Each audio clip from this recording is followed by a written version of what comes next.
اور اگر وہ خلافت ہے تو قرآن کہتا ہے کہ یہ انہی کو میں دوں گا جو ایمان اور عمل صالح کا حق ادا کریں گے. تو یہ گویا کہ سب سے بڑی دلیل ہے کہ ایمان اور عمل صالح کے مصداق کامل تھے ابو بکر اور عمر اور عثمان رضی اللہ تعالیٰ عنہ اجمعین، ورنہ پھر اس آیت کی جو ہے توجیہ نہیں ہو سکتی. میں اللہ کا نام لے کر آغاز کر رہا ہوں. سب سے پہلے ان آیات کی تھوڑی سی وضاحت کی جو میں نے تلاوت کی. ان میں سب سے پہلی آیت سورہ نور کی، اور اس آیت کا عنوان ہی ہے آیت الاستخلاف. سورہ نور کی آیت نمبر 55. وعد اللہ الذین آمنوا منکم وعملوا الصالحات. اللہ کا وعدہ ہے مسلمانوں تم میں سے جو لوگ ایمان اور عمل صالح کا حق ادا کر دیں گے. لَيَسْتَخْلِفَنَّهُمْ فِي الْأَرْضِ. انہیں لازماً خلافت عطا کرے گا زمین میں.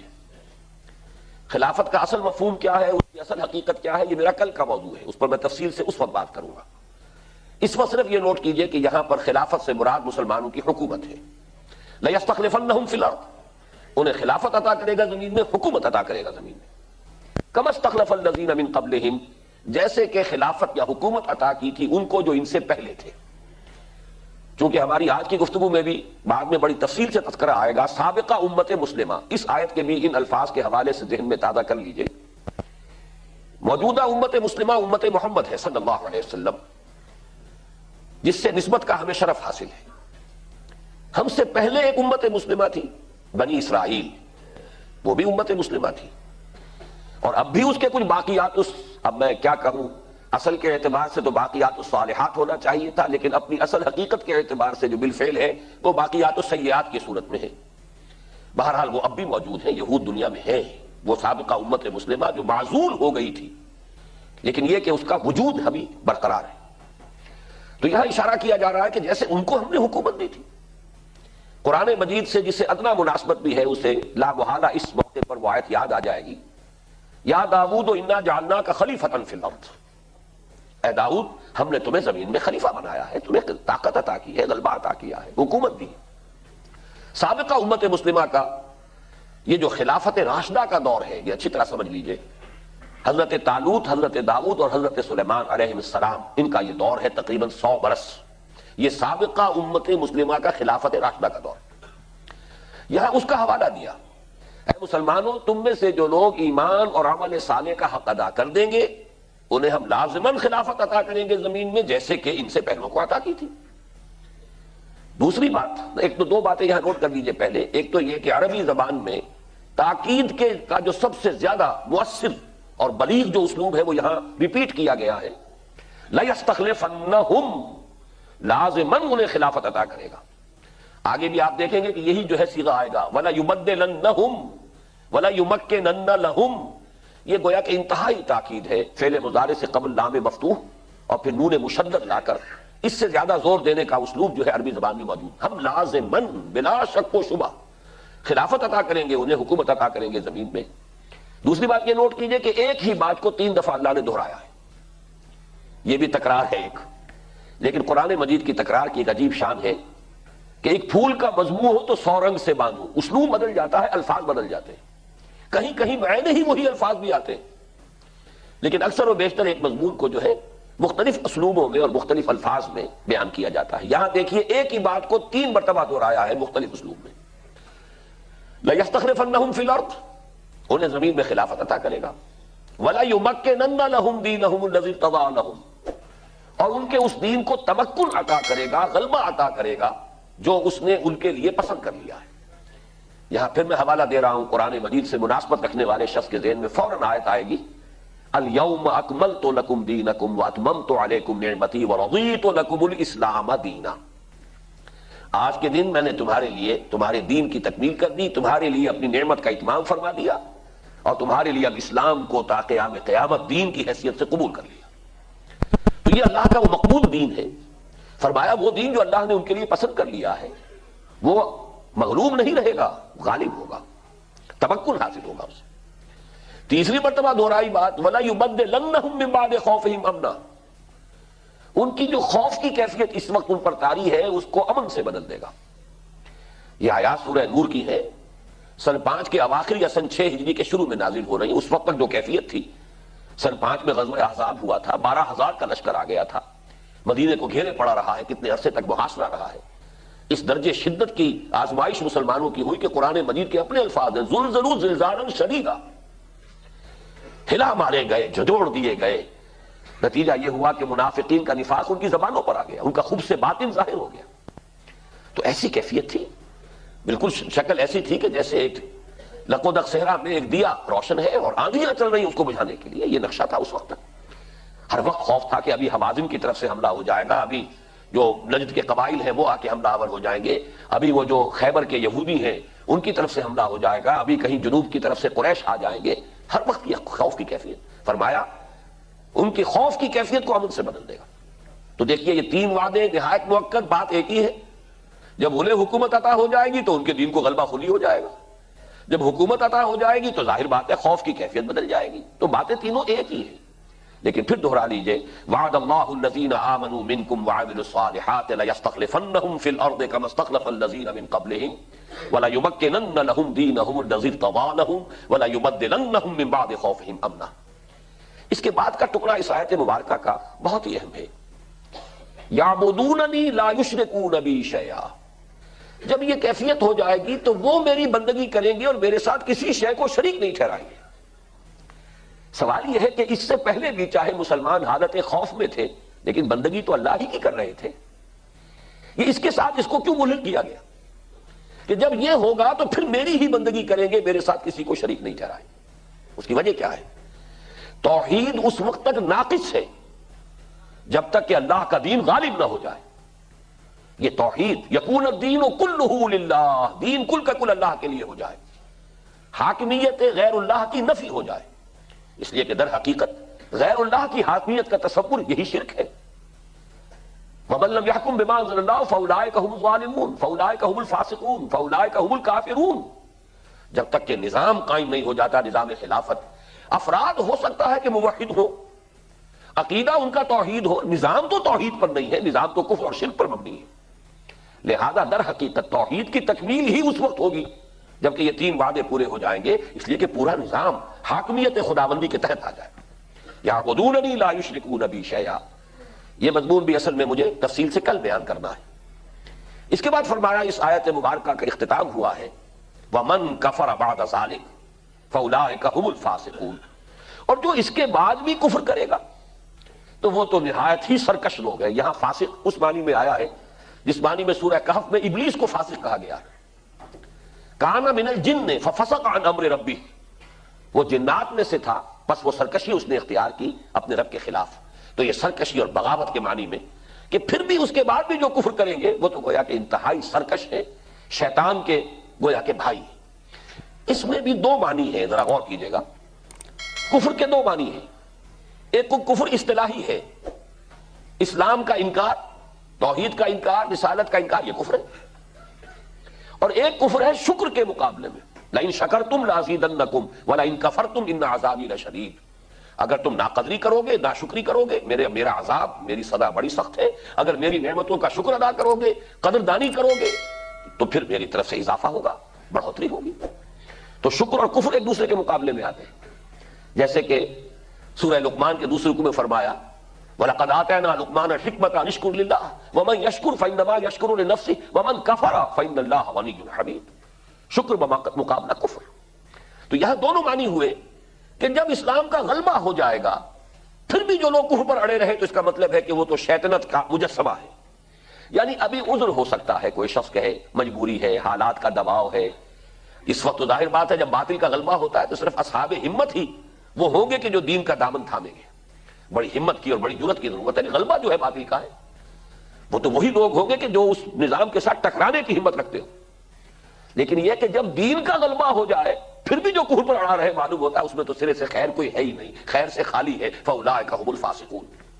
اور ایک دوسرا مفہوم میرے اور آپ کے لیے جو ہے جو زیادہ یہاں متعلق مضمون ہے وہ یہ ہے کہ اتنے پختہ وعدوں کے بعد بھی اگر کمر ہمت تم نہیں کستے اور اس کے لیے محنت اور مشقت کا عزم مصمم نہیں کرتے تو نہایت ناقدرے ہو تم ہمارے وعدوں کے کہ ہم نے وعدے کیے ہیں، ایمان اور عمل صالح کی شرطیں پوری کرو، ہم تمہیں حکومت اور خلافت عطا کریں گے، تمہارے دین کو غلبہ عطا کریں گے۔ وہ بات نہیں ہوگی کہ وہ دین جو بڑی شان سے نکلا تھا وطن سے پردیس میں وہ آج غریب الغرباء ہے۔ دین غالب ہوگا اور اللہ تعالیٰ تمہاری خوف کی حالت کو امن سے بدل دے گا۔ اتنے پختہ وعدے، اتنے موقع وعدے، پھر بھی ہمت نہ کرو، کمر نہ کسو، تو یہ انتہائی ناشکراپن ہے، انتہائی ناقدری ہے۔ وَمَنْ كَفَرَ بَعْدَ ذَلِكَ فَأُولَٰئِكَ هُمُ الْفَاسِقُونَ۔ اس آیت کے بارے میں ایک بات اور نوٹ کر لیجئے، وعدے انتہائی موقع ہیں لیکن ہے مشروط، نام کے مسلمانوں سے وعدہ نہیں ہے۔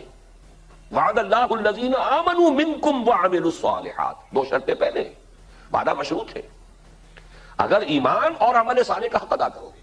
یہاں صرف انہی دو الفاظ کو ابھی نوٹ کیجئے، اس کی اصل وضاحت جو ہے چوتھے خطبے میں جا کر ہوگی کہ اصل میں وہ عمل صالح کون سا ہے کہ جس کے نتیجے میں پھر یہ انعامات ملتے ہیں اللہ تعالیٰ کی طرف سے کہ جن کا وعدہ کیا گیا ہے۔ لیکن بہرحال یہ نوٹ کرنے کی بات ہے کہ وعدے غیر مشروط نہیں ہیں بلکہ مشروط ہیں ایمان اور عمل صالح کے ساتھ۔ اس سے پہلے کہ دوسری جو آیات ہیں میں ان کے بارے میں بھی کچھ عرض کروں، ایک پوائنٹ اور نوٹ کرتے چلیے اس آیت مبارکہ کے بارے میں، اور وہ یہ ہے کہ اس آیت کی ایک عظیم اہمیت اس پہلو سے بھی ہے کہ ہمارے ہاں کچھ لوگ ہیں، اب میں نام نہیں لینا چاہتا، جو خلفائے ثلاثہ کی خلافت کے انکاری ہیں، حضرت ابوبکر، حضرت عمر، حضرت عثمان رضی اللہ تعالیٰ عنہ۔ یہ آیت در حقیقت ان کے سارے دعوی کی نفی ہے مطلق۔ اللہ کا اتنا پختہ وعدہ ہے پھر وہ پورا نہیں ہوا، اس کا مطلب یہی وجہ ہے کہ شاہ ولی اللہ دہلوی رحمۃ اللہ علیہ، ان کی بڑی مارکت العرا کتاب ہے ازالۃ الخفاء عن خلافت الخلفاء، اور اس میں جن آیات کو انہوں نے مستدل بنایا ہے، اپنے استدلال کی بنیاد بنایا ہے، نمبر 1 آیت یہ ہے کہ آخر اس آیت کا مصداق خارج میں کوئی ہوگا کہ نہیں ہوگا؟ ایسے پختہ وعدے، اے مسلمانوں تم میں سے جو لوگ ایمان اور عمل صالح کا حق ادا کریں گے انہیں خلافت عطا کریں گے، تو پھر ان کا مصداق کون ہے؟ کیا آج تک یہ آیت جو ہے اس کا کوئی مصداق خارجی وجود میں نہیں آیا؟ تو گویا کہ اللہ تعالیٰ کا پھر یہ وعدہ جو ہے معاذ اللہ ثم معاذ اللہ اب تک تو جھوٹا ثابت ہوا ہے، اور اگر وہ خلافت ہے تو قرآن کہتا ہے کہ یہ انہی کو میں دوں گا جو ایمان اور عمل صالح کا حق ادا کریں گے، تو یہ گویا کہ سب سے بڑی دلیل ہے کہ ایمان اور عمل صالح کے مصداق کامل تھے ابو بکر اور عمر اور عثمان رضی اللہ تعالیٰ عنہ اجمعین، ورنہ پھر اس آیت کی جو ہے توجیہ نہیں ہو سکتی۔ پھر اس آیت کا یہ چونکہ میرا اس وقت کی گفتگو کا موضوع نہیں ہے، یہ ایک ضمنی بات تھی جس کی طرف میں نے اشارہ کیا کہ یہ در حقیقت ازالۃ الخفاء عن خلافت الخلفاء، خلفاء کی خلافت کے بارے میں جو شکوک و شبہات پیدا کر دیے گئے ہیں ان کا ازالہ، یہ در حقیقت اس کتاب کے ٹائٹل کا ترجمہ ہے، اور اس کے لیے بھی یہ آیت مبارکہ انتہائی اہم ہے۔ یہ تو اللہ تعالیٰ نے چونکہ اس کتاب کے متن کی حفاظت کا ذمہ لیا ہوا ہے، انا نحن نزلنا الذکر وانا لہ لحافظون، ورنہ تو یہ لوگ جو ہے اس آیت کو کھرچ دیتے اور اس کا وجود باقی نہ رہنے دیتے قرآن مجید میں کہ جو اس خلافت راشدہ کا انکار کرنے والے ہیں، لیکن اس میں بے بس ہے، اللہ تعالیٰ کی طرف سے حفاظت خصوصی معجزانہ حفاظت ہے جس کا وعدہ اور اعلان کیا گیا ہے۔ اب آئیے دوسری آیات، یہ 6 آیات ہیں 8ویں سے لے کر اور 13ویں تک سورہ صف کی، چونکہ ان کا ترجمہ آپ کے سامنے آ چکا ہے، ابھی عزیزم ڈاکٹر عارف رشید صلی اللہ علیہ وسلم نے بیان کیا اور درست بیان کیا، تو مجھے سہولت ہو گئی ہے کہ مجھے اس میں زیادہ تفصیل میں جانے کی ضرورت نہیں، لیکن پہلی آیت بہت اہم ہے، میں چاہتا ہوں کہ اس کے بارے میں 2 باتیں نوٹ کر لیجیے۔ یریدون ان یطفئوا نور اللہ بافواہہم واللہ متم نورہ ولو کرہ الکافرون، یہ یریدون کا فاعل کون ہے؟ کن کے بارے میں کہا جا رہا ہے کہ وہ چاہتے ہیں کہ اللہ کے نور کو اپنی منہ کی پھونکوں سے بجھا دیں؟ سورہ صف جن حضرات کا وہ ذہنی مناسبت کا معاملہ ہے انہیں معلوم ہے کہ اس سے پہلے مسلسل تذکرہ سابقہ امت کا آ رہا ہے، یہود کا۔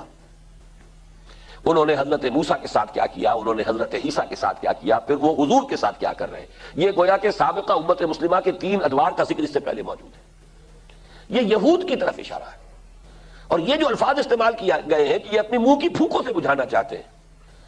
آپ میں سے بہت سے حضرات کو مولانا ظفر علی خان کا شعر یاد آ گیا ہوگا کہ نور خدا ہے کفر کی حرکت پہ خندزن، پھونکوں سے یہ چراغ بجھایا نہ جائے گا، بالکل اس شعر اس آیت کی ترجمانی ہے۔ یہ کیوں کہا گیا؟ یہ اس وجہ سے کہا گیا کہ قرآن مجید کے دوسرے مقامات میں بھی صراحت ہے کہ اسلام کے جو 2 دشمن اس وقت جزیرہ نماء عرب میں موجود تھے، ان میں ایک تھے مشرکین جن کے سر خیل تھے قریش مکہ، لیکن وہ بہادر لوگ تھے، جری لوگ تھے، سامنے سے حملہ کرتے تھے، جبکہ دوسرے دشمن یہود تھے، یہ بزدل تھے، اور ان کے بارے میں سورہ حشر میں آیا ہے کہ یہ کبھی تمہارے ساتھ کھلے میدان میں مقابلہ نہیں کریں گے، الا فی قرى محصنۃ او من وراء جدر، قلعوں کے اندر، گڑھیوں کے اندر سے ہو کر پتھراؤ کریں گے، فصیلوں کے پیچھے سے پتھراؤ کریں گے، کھلے میدان میں آ کر ان مقابلہ کرنے کی جرت ان میں نہیں۔ ان کا ذکر ہو رہا ہے، یہ یریدون لیطفئوا نور، اور یہ طنز ہے اس میں کہ دوسرے لوگ تو بہرحال ابو جہل نے اپنے دین باطل کے لیے، اپنے عقائد باطلہ کے لیے گردن کٹوائی کہ نہیں کٹوائی، ان میں یہ بھی نہیں ہے یہ صرف منہ کی پھونکوں سے بجھانا چاہتے ہیں، سوائے سازش کے ان کے پاس کچھ نہیں ہے۔ واللہ متم نورہ ولو کرہ الکافرون، اللہ تو اپنے نور کا اتمام فرما کر رہے گا چاہے یہ کافروں کو کتنا ہی ناپسند ہو۔ یہی آیت آئی ہے سورہ توبہ میں بھی، اتنا سا معمولی سا فرق ہے، یریدون ان یطفئوا نور اللہ بافواہہم ویابی اللہ الا ان یتم نورہ ولو کرہ الکافرون۔ دو الفاظ کی کنسٹرکشن صرف بدل دی گئی ہے، معنی ہی وہی الفاظ ہے، اور وہاں بھی جو بھی قرآن سے واقفیت رکھتے ہیں انہیں معلوم ہے وہاں بھی تذکرہ یہود کا ہے۔ میں اس آیت پر اس درجے زور اس لیے دے رہا ہوں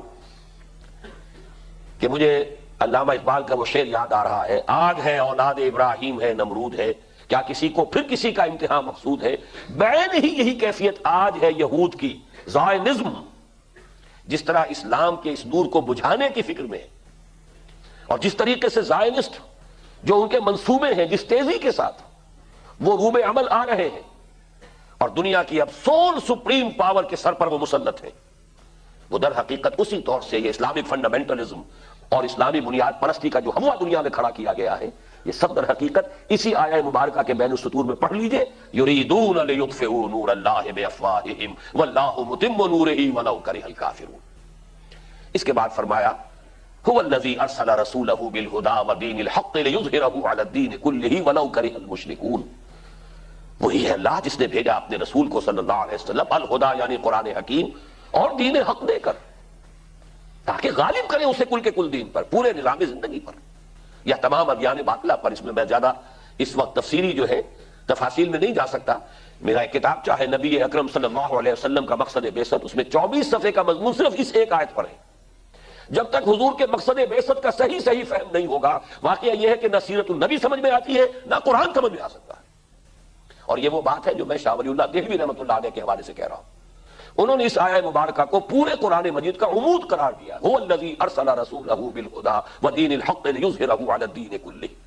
اس کو سمجھیں گے تو در حقیقت قرآن جو ہے اس کے گہرے حقائق منکشف ہوں گے، اور اس کو سمجھیں گے تو سیرت النبی سمجھ میں آئے گی۔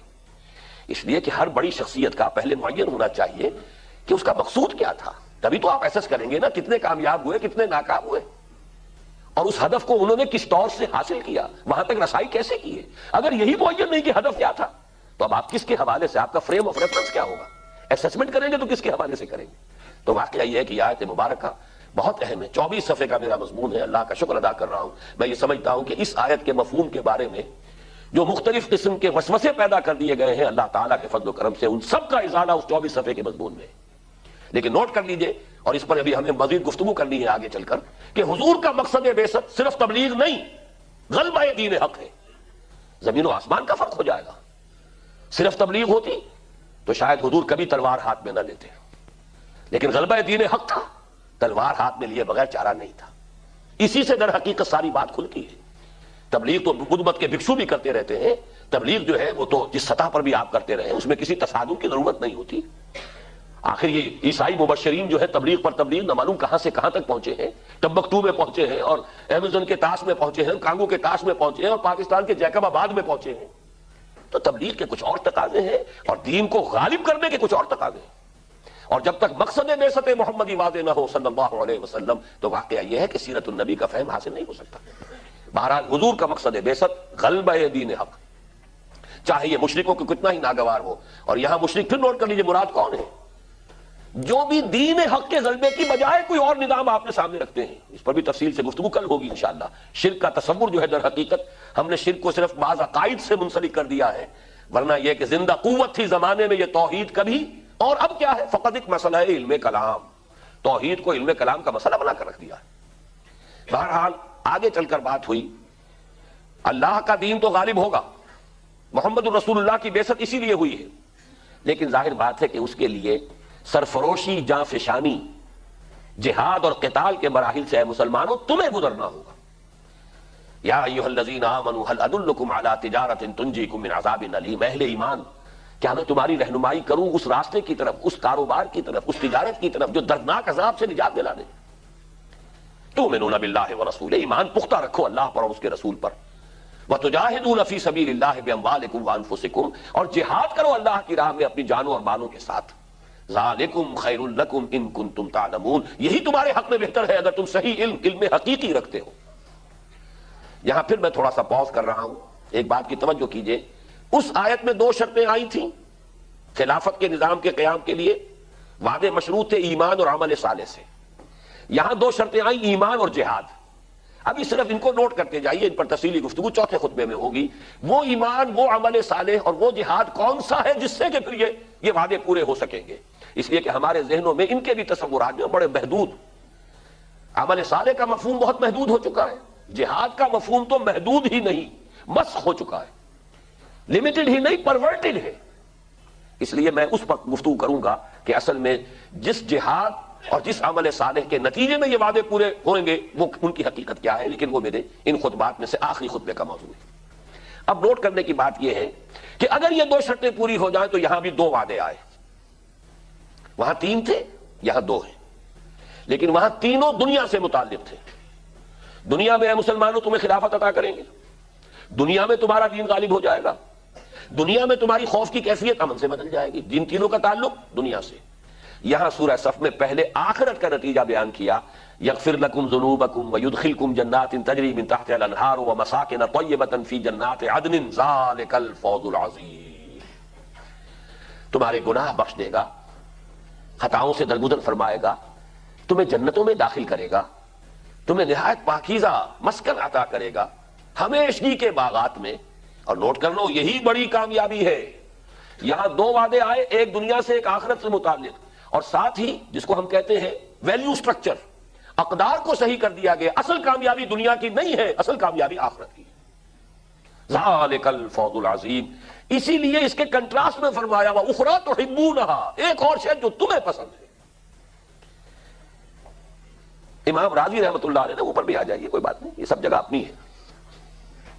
امام راضی نے صراحت کے ساتھ لکھا ہے کہ یہاں در حقیقت مذمت کی گئی ہے کہ یہ تمہاری انسانی سرشت ہے، طبع بشری ہے، جس کی وجہ سے تم دنیا کی فتح وغیرہ کو اہمیت دیتے ہو. اللہ کی نگاہوں میں اس کی کوئی اہمیت نہیں. اس کی اہمیت ہو تو آنے واحد میں اللہ فتح دے دے. اللہ کی نگاہوں میں تو تمہاری آزمائش ہے، امتحان ہے کہ کون اس آزمائش میں ثابت قدم نکلا. آپ کو معلوم ہے کہ حضرت حمزہ رضی اللہ تعالی عنہ وہ تو فتح مکہ کا منظر دیکھے بغیر دنیا سے رخصت ہو گئے. تو کیا وہ ناکام گئے دنیا سے؟ معاذ اللہ ثم معاذ اللہ. حضرت سمیہ، حضرت یاسر رضی اللہ تعالی عنہما تو شہید ہو گئے مکے ہی میں. مدینے کا دارالامن بھی دیکھنا میسر نہیں ہوا، وہ جائے یہ کہ فتح مکہ کا منظر دیکھنا نصیب ہوتا. لیکن کیا وہ ناکام گئے؟ معاذ اللہ. اصل کامیابی تو ہے ثابت قدمی، جمے رہنا، ڈٹے رہنا، ایمان اور عمل صالح کا حق ادا کرتے ہوئے، جہاد کا حق ادا کرتے ہوئے جان جان آفری کے سپرد کر دینا. ذالک الفوز العظیم. اب ایک طرح کے مذمت کے انداز میں فرمایا وَأُخْرَىٰ تُحِبُّونَهَا، ایک اور شے جو تمہیں پسند ہے. یہ تمہاری طبع بشری ہے جس کی وجہ سے تم اس سے پسند کرتے ہو. میں نے حوالہ دے دیا ورنہ یہ بات آسانی سے قابل قبول نہ ہو شاید کہ یہاں مذمت کا انداز ہے. امام راضی کی تفسیر پڑھ لیجئے. اس لیے کہ اسلوب پر واقعہ یہ ہے کہ بہرحال ان کا جو بھی مقام ہے، منطقی بحثوں میں تو کہیں کہیں وہ الجھ جاتے ہیں، لیکن یہ کہ عربی زبان اور اس کے تقاضے، ان کے اسالیب کا جو اس کے تقاضے ہیں خوب واضح کرتے ہیں. اب یہ دنیا سے متعلق وعدے آئے وَأُخْرَىٰ تُحِبُّونَهَا نَصْرٌ مِّنَ اللَّهِ وَفَتْحٌ قَرِيبٌ. اللہ کی طرف سے مدد آیا چاہتی ہے اور فتح تمہارے قدم چوما چاہتی ہے. وَبَشِّرِ الْمُؤْمِنِينَ، اور اے نبی ہمارے مومن بندوں کو بشارت دے دیجئے تمہاری سخت آزمائش کا دور اب ختم ہوا چاہتا ہے. تم نے ثابت کر دیا کہ تم ایمان اور عمل صالح کا حق ادا کر چکے ہو. تم نے ثابت کر دیا کہ تم نے ایمان اور جہاد کے تقاضے پورے کر دیے. واقعہ یہ ہے کہ غزوہ احزاب ابھی حال ہی میں منتخب نصاب کا جو درس میں دے رہا ہوں 12 سے 12، اب شاید زندگی میں آخری مرتبہ، اس میں ابھی ہم سورہ احزاب کے 2 اور 3 رکوع کے درس سے فارغ ہوئے. غزوہ احزاب کا بیان مفصل میں نے کیا. شدید ترین آزمائش، هنالک ابتلی المؤمنون وزلزلوا زلزالا شدیدا. اہل ایمان انتہائی سخت آزمائش میں مبتلا کر دیے گئے اور ہلا دیے گئے، جھنجھوڑ ڈالے گئے. تو معلوم ہوا کہ اب اس کے بعد تم ثابت قدم ہو گئے، تم پاس ہو گئے، کامیاب ہو گئے، لہذا اب مدد آیا چاہتی ہے. جیسے کہ سورہ بقرہ میں فرمایا ام حسبتم ان تدخلوا الجنہ ولما يأتكم مثل الذين خلوا من قبلكم مستهم الضراء ومستهم البأساء والضراء وزلزلوا حتى يقول الرسول والذين آمنوا معه متى نصر الله ألا إن نصر الله قريب. جب اللہ تعالیٰ کی طرف سے آزمائش کی سختی انتہا کو پہنچ جائے اور اہل ایمان ثابت قدم اپنا ثبوت دے دے، ثبوت استقلال کا اور ثابت قدمی کا، پھر اللہ کی مدد آتی ہے. بعین ہی اسی قاعدے کے تحت یہاں فرمایا اے نبی اب ہمارے مومن بندوں کو بشارت دے دی. یہ تو ان آیات مبارکہ کا ایک سرسری مفہوم ہے. یہ بھی واقعہ یہ ہے کہ ان کا درس اس وقت دینا مقصود نہیں تھا. اب آئیے کہ ہم جائزہ لیں تاریخی اعتبار سے کہ یہ جو وعدہ استخلاف سورہ نور کی اس آیت میں آیا، آیت نمبر 55 میں، اور نصر من اللہ و فتح قریب، وعدہ نصرت و فتح جو سورہ صف میں وارد ہوا. اب ہسٹوریکلی دیکھیے کہ یہ کتنی جلدی پورا ہوا ہے. یہ آیات جو ہیں سن 5 ہجری کے اواخر یا سن 6 کے اوائل میں نازل ہوئی. اب ذرا جلدی سے نوٹ کر لیجئے ہسٹوریکل فیکٹس. سن 6 کے ذی قعدہ میں صلح حدیبیہ ہو گئی اور قرآن کا اعلان ہو گیا انا فتحنا لک فتحا مبینا. اس مرحلے پر تھوڑی سی ڈائگریشن کی اجازت چاہتا ہوں. یہ فتح مبین کیوں کہا؟ کاش کہ ہماری آنکھیں کھل جائیں. آج یہودیوں کو جو فتح مبین حاصل ہو رہی پوری عرب قوم کے مقابلے میں. 1919 کا اعلان بالفور، 1948 میں اسرائیل کا قیام اور پہلی عرب اسرائیل جنگ جس میں کہ انہوں نے یروشلم پر بھی قبضہ کر لیا. 1967 کی جنگ بے پناہ جو ہے شکست کا معاملہ جو ہوا عربوں کے ساتھ، مصر بھی، شام بھی، اردن بھی، نہایت ذلت آمیز شکست. لیکن ان سب سے بڑی فتح جو انہیں حاصل ہوئی ہے، دیکھیے قرآن مجید نے فتح مکہ کا اس اہتمام سے ذکر نہیں کیا. ہمارے معیار کے مطابق تو وہ بہت بڑی فتح تھی، قرآن میں ذکر ہی نہیں. قرآن مجید کہہ رہا ہے صلح حدیبیہ کو انا فتحنا لک فتحا مبینا. غور کیجئے، میں اسی کی مثال دے رہا ہوں. نہ سن 48 کی فتح یہود کے لیے اتنی بڑی فتح ہے، نہ سن 67 کی فتح اتنی بڑی فتح ہے جتنی بڑی فتح یہ ہے کہ آج تمام عرب ممالک اسے تسلیم کرنے پر مجبور ہو گئے. یہ ہے سب سے بڑی فتح. اور توہین و تذلیل کا یہ عالم ہے کہ سب کو بلا کر بٹھایا ہے ایک ٹیبل پر جس پر آج تک وہ تیار نہیں ہوئے تھے، ایک میز پر بیٹھنے کے لیے تیار نہیں تھے. اس لیے کہ اسرائیل کو تسلیم کرنے کے لیے تیار نہیں، سوائے مصر نے اس کا حقہ پانی بند کر دیا تھا، باقی کوئی ماننے کو تیار نہیں تھا. لیکن اب جب منوایا ہے تو کیسے منوایا ہے؟ میڈرڈ میں بلا کے بٹھایا ہے، یہاں آ کر بیٹھو. اور میڈرڈ کس جگہ کا نام ہے؟ اسپین. رولے اب دل کھول کر اے دیدہ خون آبا باب، وہ نظر آتا ہے تہذیب حجازی کا مزار. اے عربو یہاں آ کر بیٹھو جہاں تم نے 800 برس تک حکومت کی تھی اور جہاں سے تمہارا بچہ بچہ ختم کیا گیا تھا. حالانکہ اس سے پہلے پوری دنیا کی تاریخ میں میڈرڈ میں کوئی بین الاقوامی کانفرنس نہیں ہوئی، اور سوائے اس پہلی جو تھی نیگوسیشنز کے لیے جو اوپننگ سیشن تھا اس کے سوا اس کے بعد بھی پھر وہاں نہیں ہوا. یہ تو جو دنیا کے حالات کا کوئی مطالعہ کرتے ہیں انہیں معلوم ہے نا کہ 1992 ایک سال پہلے نیوز ویک کے کور سٹوری تھی 1992 is the year of Spain. کیوں؟ 1492 was the year of fall of Granada. سقوط غرناطہ کا سن ہے 1492، جس کے بعد کے بچہ بچہ وہاں سے ختم کیا گیا. یا تو قتل کیے گئے، یا زندہ آگ میں جلائے گئے، یا بھیڑوں بکریوں کی طرح سمندری جہازوں میں ڈمپ کر کے لوڈ کر کے اور شمالی افریقہ کے ساحل پر جا کر اتار دیے گئے. آؤ اور یہاں بیٹھو، اپنے قبرستان میں آ کر بیٹھو اور اسرائیل کے سامنے بیٹھ کر صلح کی گفتگو کا آغاز کرو. بہرحال اس پر گفتگو شاید بعد میں تھوڑی سی ہو، لیکن نوٹ کر لیجئے اس وقت ہم چل رہے تھے کہ صلح حدیبیہ سن 6 ہی میں ہو گئی، انا فتحنا لک فتحا مبینا. سن 7 میں خیبر فتح ہو گیا، مسلمانوں کی تنگ دستی ختم ہو گئی، خیبر کی دولت غنائم. سن 8 میں مکہ فتح ہو گیا. سن 9 میں پورے جزیرہ نما عرب سے اعلان کر دیا گیا براۃ من اللہ ورسولہ الی الذین عاہدتم من المشرکین، آج کے بعد مشرکین سے کوئی فائدہ نہیں. ایک سال کے اندر اندر جزیرہ نما عرب سے کفر اور شرک کا خاتمہ. ابھی حال ہی میں نے درس دیا ہے جس کے لیے عنوان جو ہے سورہ توبہ کے پہلے رکوع کے لیے موپنگ اپ آپریشن. جب کہیں فتح حاصل ہو جاتی ہے تو آخری کہیں پاکٹس آف ریزسٹنس رہ جائیں تو فتح تو ہو گئی ہے، لیکن ان سب کی بھی صفائی کر دی جائے.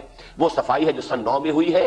سن 9 کے اختتام تک آ کر یا 10 تک کہہ لیجئے، جاء الحق وزهق الباطل ان الباطل كان زهوقا. جزیرہ نما عرب پر اللہ کا دین غالب، نظام خلافت قائم. اور حضور کے انتقال کے بعد 24 برس کے اندر اندر یہی خلفائے ثلاثہ جمع کر لیجئے، 2.25 برس حضرت ابوبکر کے، 10 برس حضرت عمر کے، 12 برس حضرت عثمان کے، 24 سال. پوری ابھی چوتھائی جو ہے صدی نہیں ہوئی کہ from Oxus to Atlantic, nearly Atlantic, Yemen سے لے کر کوکیشین ماؤنٹینز تک اور دریائے جیہو سے لے کر اور بحر اوقیانوس تک وہ نظام خلافت جو ہے غالب ہو گیا، قائم ہو گیا۔ یعنی ان آیات کے نزول کے بعد یہ سن 5 اگر ہے تو 6 شامل کیجئے 24، وہ 30 برس کے اندر اندر کتنے بڑے رقبے کے اوپر وہ 3 کیفیتیں پوری ہو گئیں۔ لَيَسْتَخْلِفَنَّهُمْ فِي الْأَرْضِ وَلَيُمَكِّنَنَّ لَهُمْ دِينَهُمُ الَّذِي ارْتَضَىٰ لَهُمْ وَلَيُبَدِّلَنَّهُمْ مِن بَعْدِ خَوْفِهِمْ أَمْنًا within 30 years from Yemen to Caucasia, from Oxus to Atlantic۔ یہ ہے اس وعدہ استخلاف اور وعدہ نصرت و فتح کی تکمیل اولا، پہلی مرتبہ تکمیل ہو گئی۔ البتہ اس کے بعد کیا ہوا، اس وقت سے لے کے اب تک ہم کہاں ہیں، کن کن وادیوں میں سے گزرے ہیں، کون سی وادی میں ہے، کون سی منزل میں ہے عشق بلاخیز کا قافلہ سخت جاں۔ اب یہ سمجھیے کہ یہ 1331 برس کی داستان ہے۔ آپ سوچیں گے میں نے کیسے کیلکولیٹ کیا یہ؟ حضور کا انتقال سن 632 میں۔ اصل میں ہم لوگ باقی سیرت وغیرہ کی جب بات کرتے ہیں تو ہجری سن استعمال کرتے ہیں، ہمارے ذہن کا سارا فریم ورک بنا ہوا ہے وہ جو کیلنڈر ہے، کرسچین کیلنڈر ہے، تو اس سے پھر وہ ایک گھپلا ہے ذہنوں میں۔ اس لیے میں نے اس کو ذرا، میں چاہتا ہوں کہ آپ اپنے ذہن میں نقشہ بنا لیں۔ 632 میں انتقال، 30 برس خلافت راشدہ کے، 662، 1993 میں سے نکال دیجئے، 1331 برس کی داستان مجھے آپ کو سنانی ہے۔ یہ داستان اگر انسان اپنی کوشش سے نہایت مختصر بھی کرے، نہایت مختصر بھی کرے، نہایت مختصر بھی کرے تو 4 دن اسی میں لگنے چاہیے، لیکن یہ عظمت کلام نبوی ہے صلی اللہ علیہ وسلم۔ واقعہ یہ ہے، بعض احادیث کے حوالے سے انسان محسوس کرتا ہے کہ جیسے علوم اور معارف کے پورے خزانے ہیں کہ جن کے لیے وہ چند الفاظ کلید کی حیثیت رکھتے ہیں جو محمد الرسول اللہ صلی اللہ علیہ وسلم نے ارشاد فرمائے۔ اور بہت حسرت کا مجھے تو احساس ہوتا ہے ان لوگوں کے بارے میں جو حدیث نبوی کی اہمیت سے واقف نہیں، استغنا کی شان برت رہے ہیں۔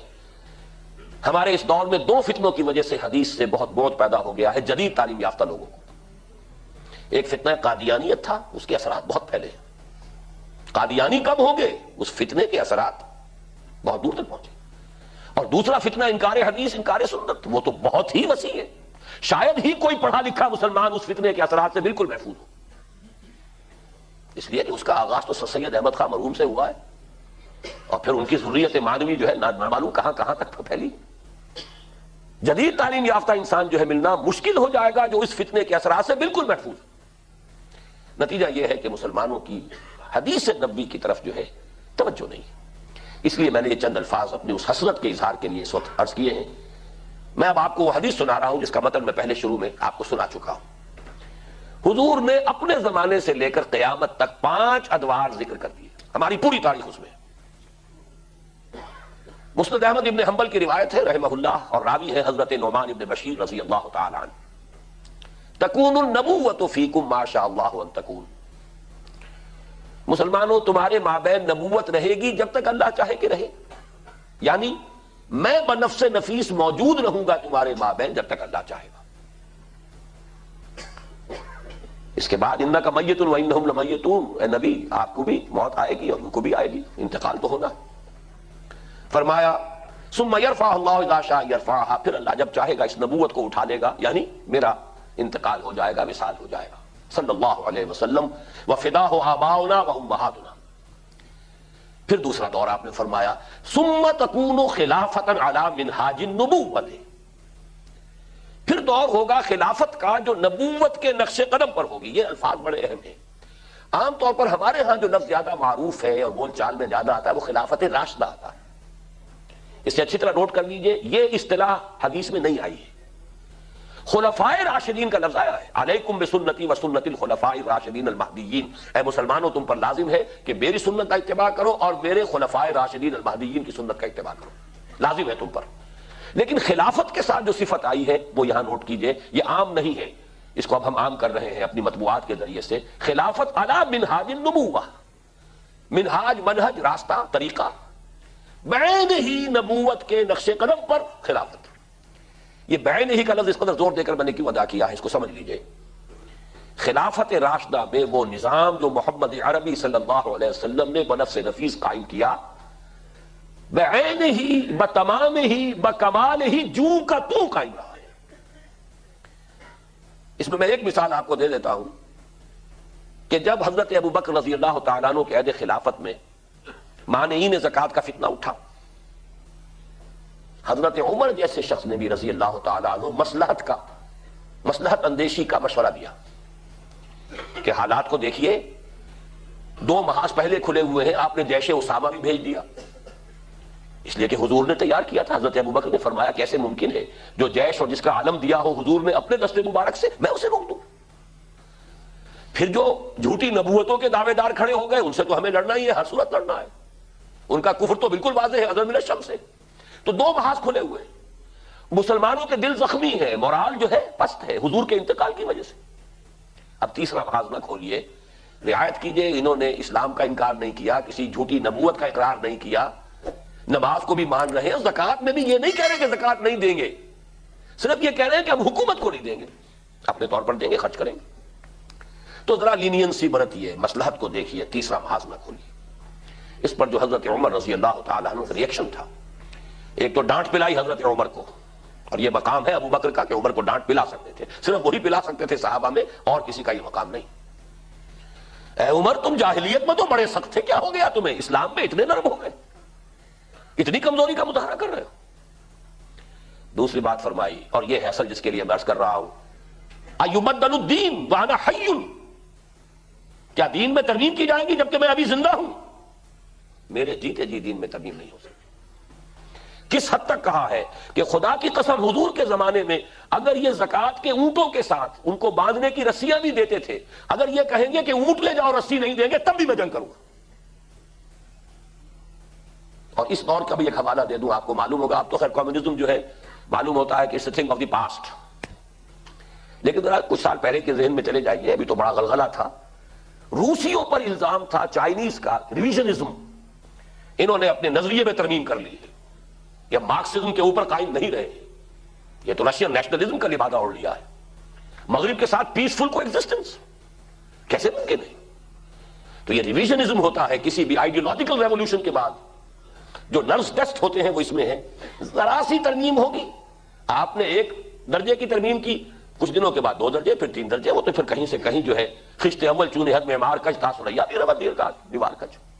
تو حضرت ابو بکر کی آپ دیکھیے فصاحت اور بلاغت کی بھی انتہا ہے، اس سے زیادہ تاکید کا کوئی اسلوب ہو نہیں سکتا تھا کہ اگر صرف رسی دینے سے انکار کریں گے، اب آپ بتائیے کہاں اونٹ کی قیمت، کہاں اس رسی کی قیمت. اتنی ترمیم بھی مجھے گوارا نہیں ہے، اور خدا کی قسم اگر کوئی اور میرے ساتھ نہیں جائے گا میں تلے تلہا جاؤں گا اور جنگ کروں. ابو بکر صدیق کو یوں ہی نہیں کہہ دیا ہے امت نے، افضل البشر بعد الانبیاء بالتحقیق، یہ ان کا مقام ہے، مرتبہ ہے.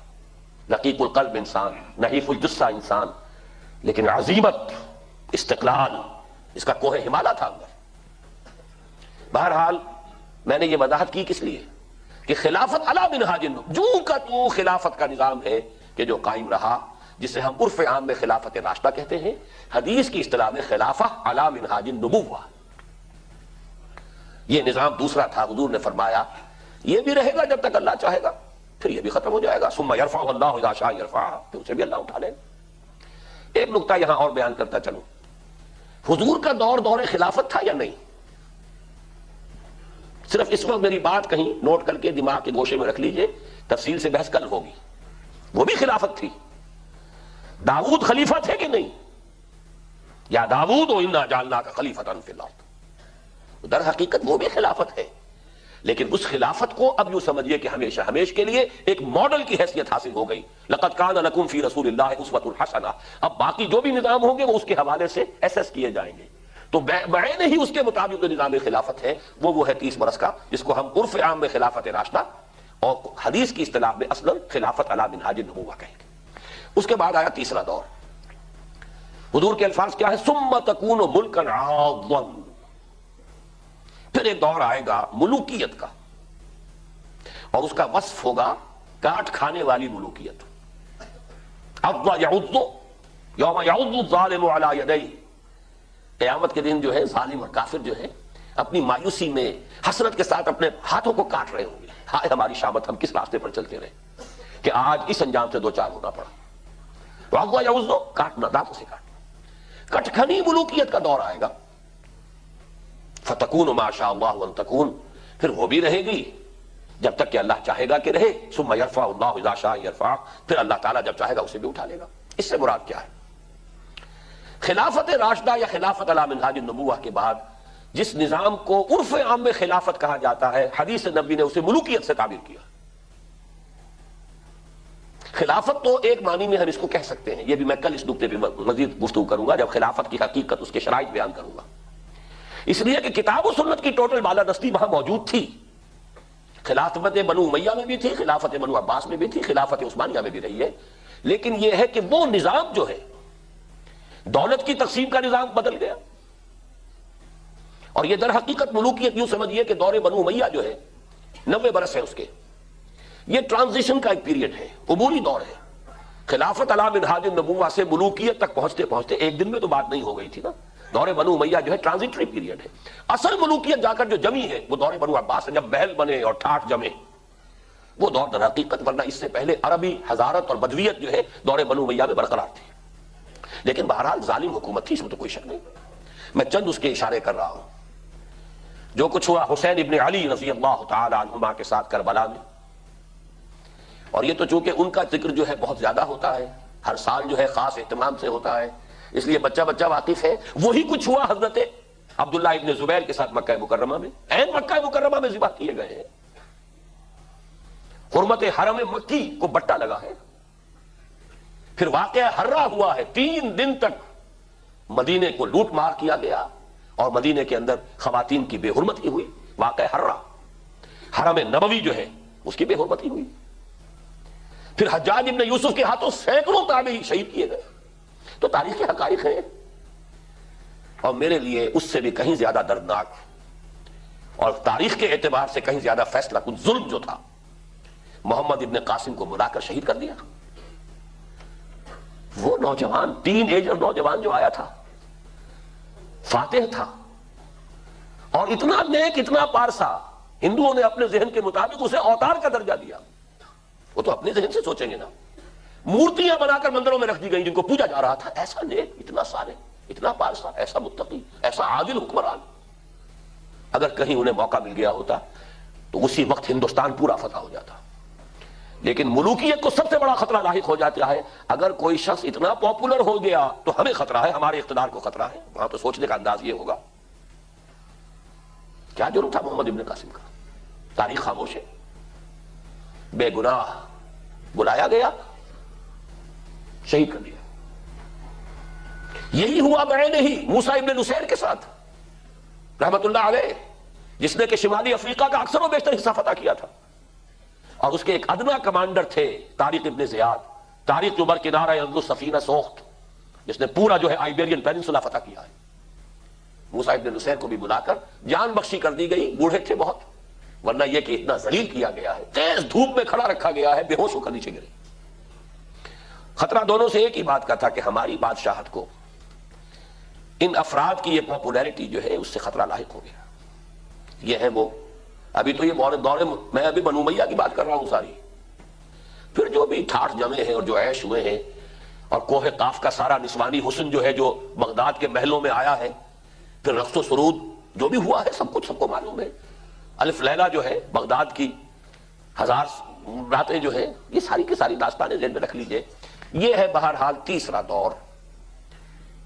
چوتھا دور آپ نے فرمایا ثم تکون ملکا جبریا، پھر ایک اور ملوکیت آئے گی اور وہ ہوگی مجبوری والی ملوکیت۔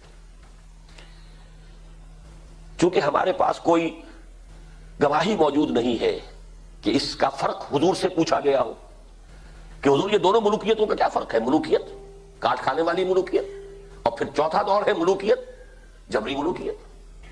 تو آپ نے کیا جواب دیا؟ کوئی ریکارڈ نہیں ہے، نہیں معلوم اس وقت کیا سمجھا گیا۔ آج ہمارے سامنے روز روشن کی طرح واضح کہ اس سے مراد کیا ہے۔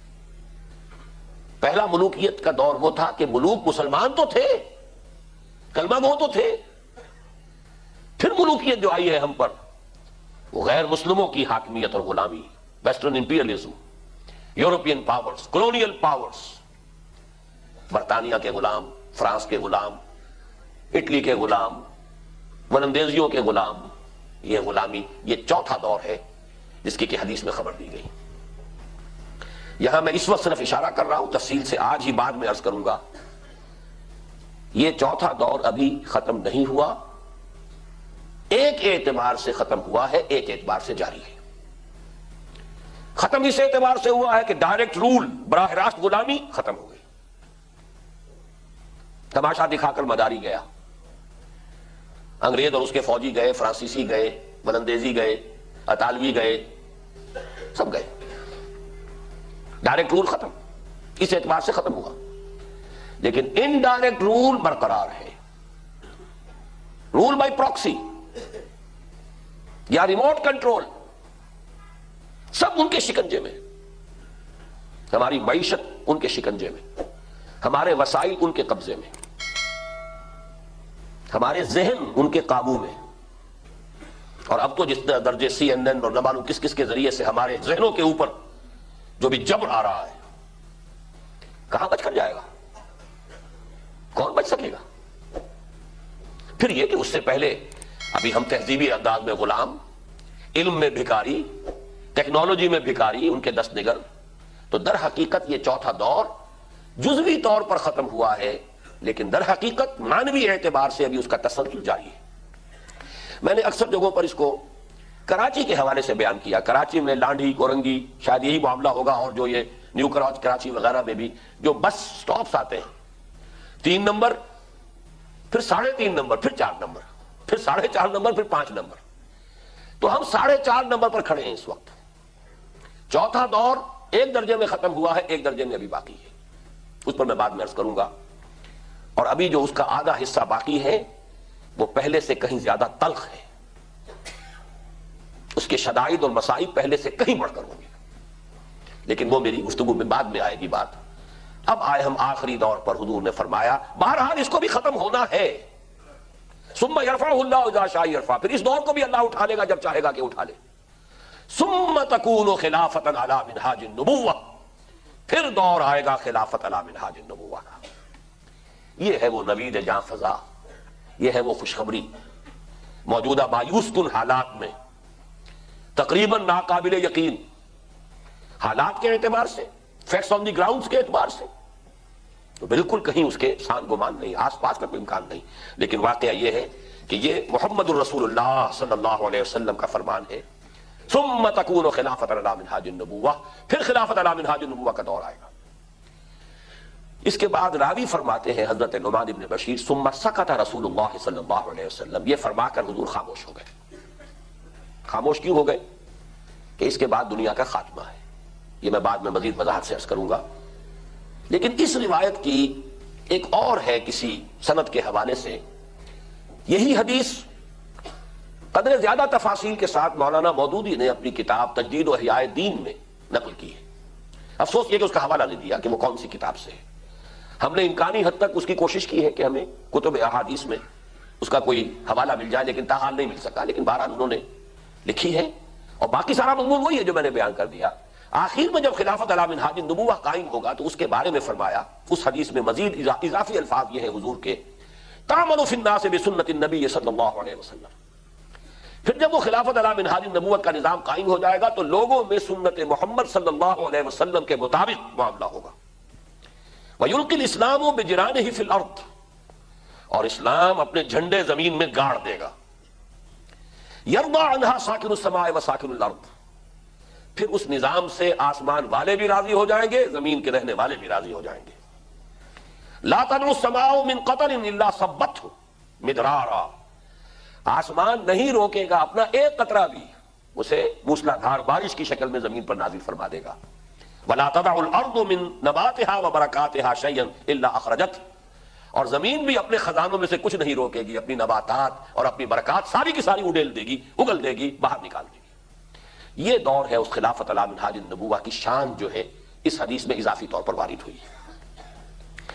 اب دیکھیے جہاں تک اس خبر کا تعلق ہے، جیسا کہ میں نے عرض کیا، اگر حالات جو آبجیکٹیو کنڈیشنز دنیا کے ہیں ان کے اعتبار سے انبلیویبل معلوم ہوتا ہے، لیکن ہمارے ایمان کا تقاضا ہے، جہاں شرط نمبر 1 ہے الذین یؤمنون بالغیب، نبی کو مان لیا، وہ صادق المصدوق، ان کی دی ہوئی ہر خبر پر ایمان لازم، حدیث صحیح ہے، سند صحیح ہے، سمجھ میں آئے یا نہ آئے، بلیویبل نظر آئے یا انبلیویبل نظر آئے، ماننا ہے، ہو کر رہے گا، اس میں کسی شک و شبے کی گنجائش نہیں۔ البتہ میں سمجھانے کے لیے بعض باتیں عرض کر رہا ہوں، وہ یہ ہے کہ یہ صدی جو ہے 20ویں صدی عیسوی، اب میں ذرا چونکہ ساری گفتگو عیسوی کیلنڈر ہی سے کر رہا ہوں اور یہ بات خاص طور پر عیسوی کیلنڈر ہی سے سمجھ میں آئے گی، یہ واقعتاً مجموعہ عجائب و غرائب ہے۔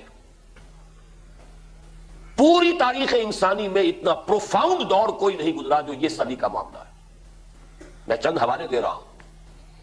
اس صدی میں 2 عظیم مملکتوں کا ایسا خاتمہ ہوا کہ نام و نشان مٹ گیا۔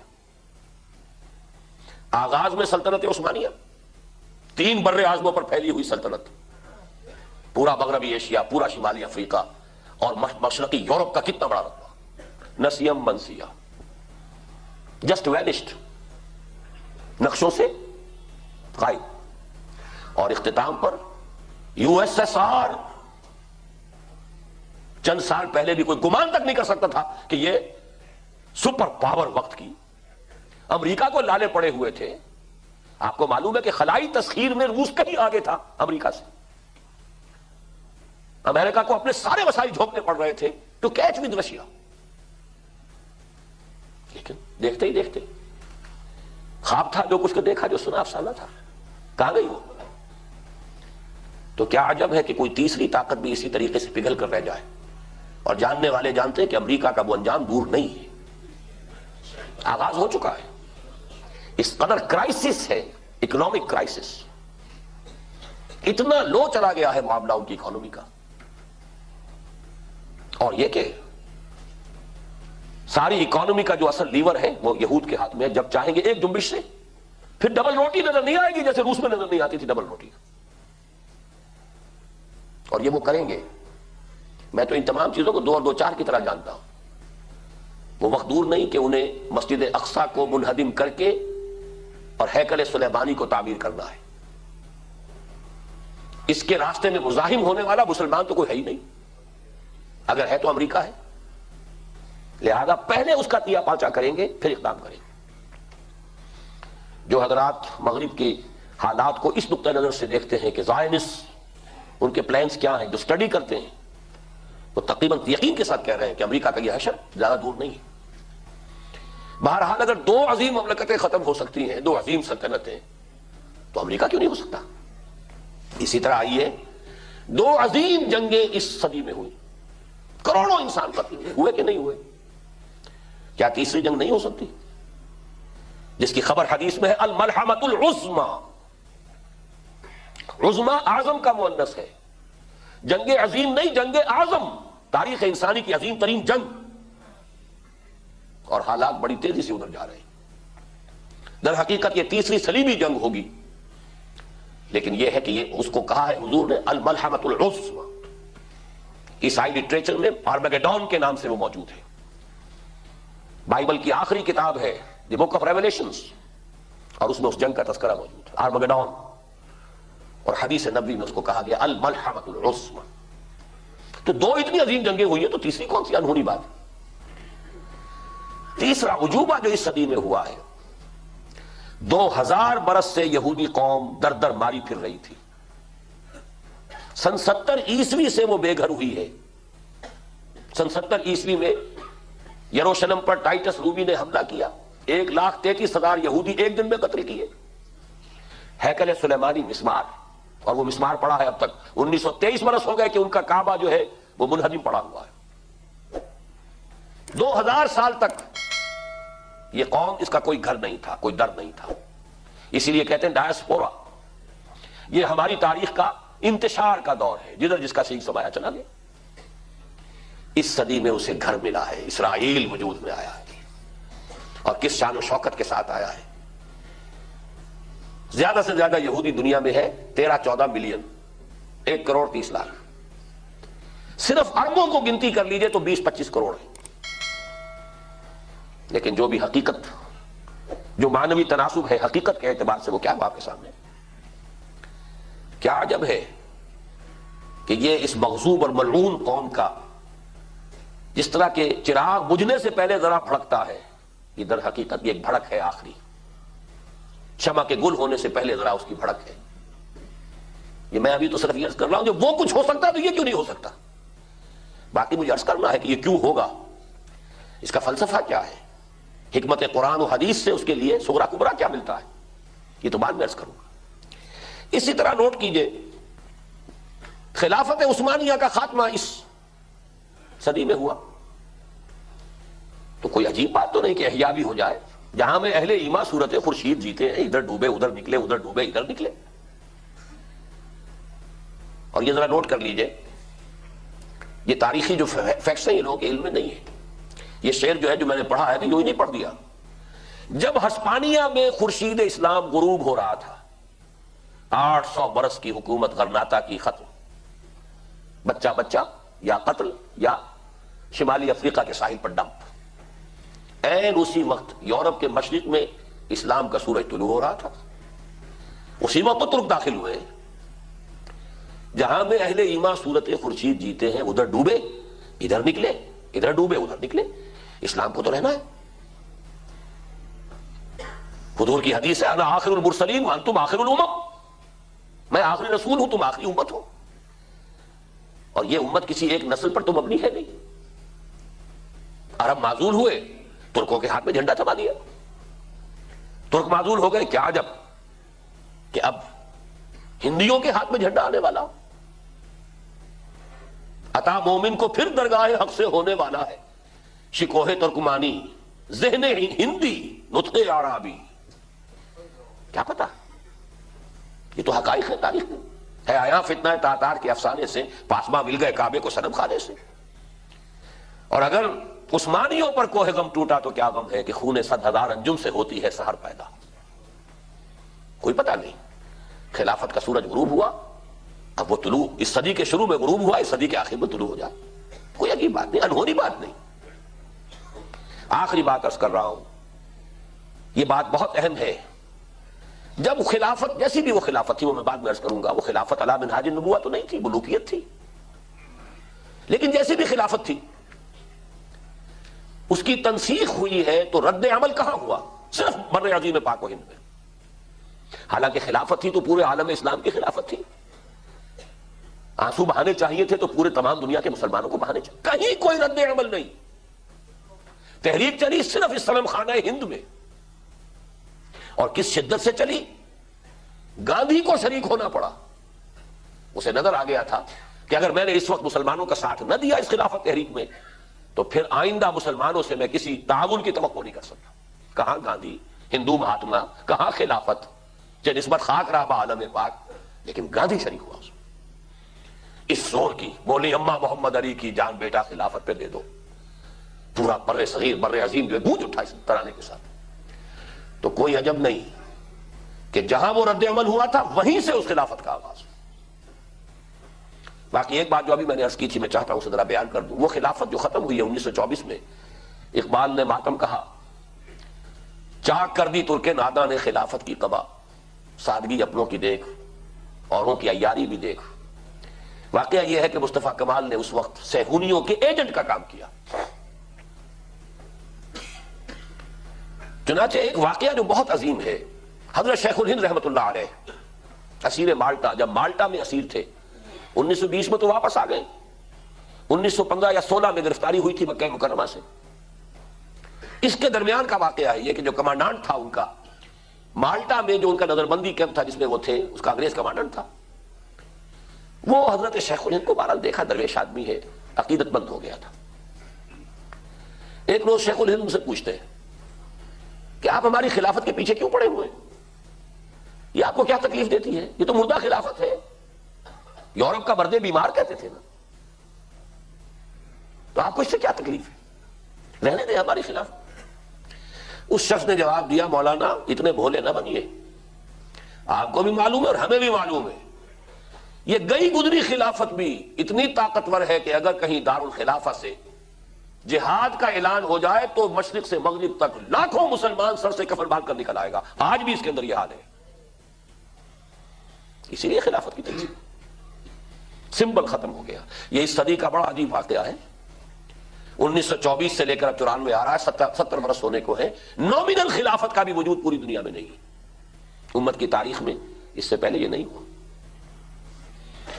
بہرحال اب آگے چلیے، نور علی نور کے مصداق اس نوید جاں فضا جو ہے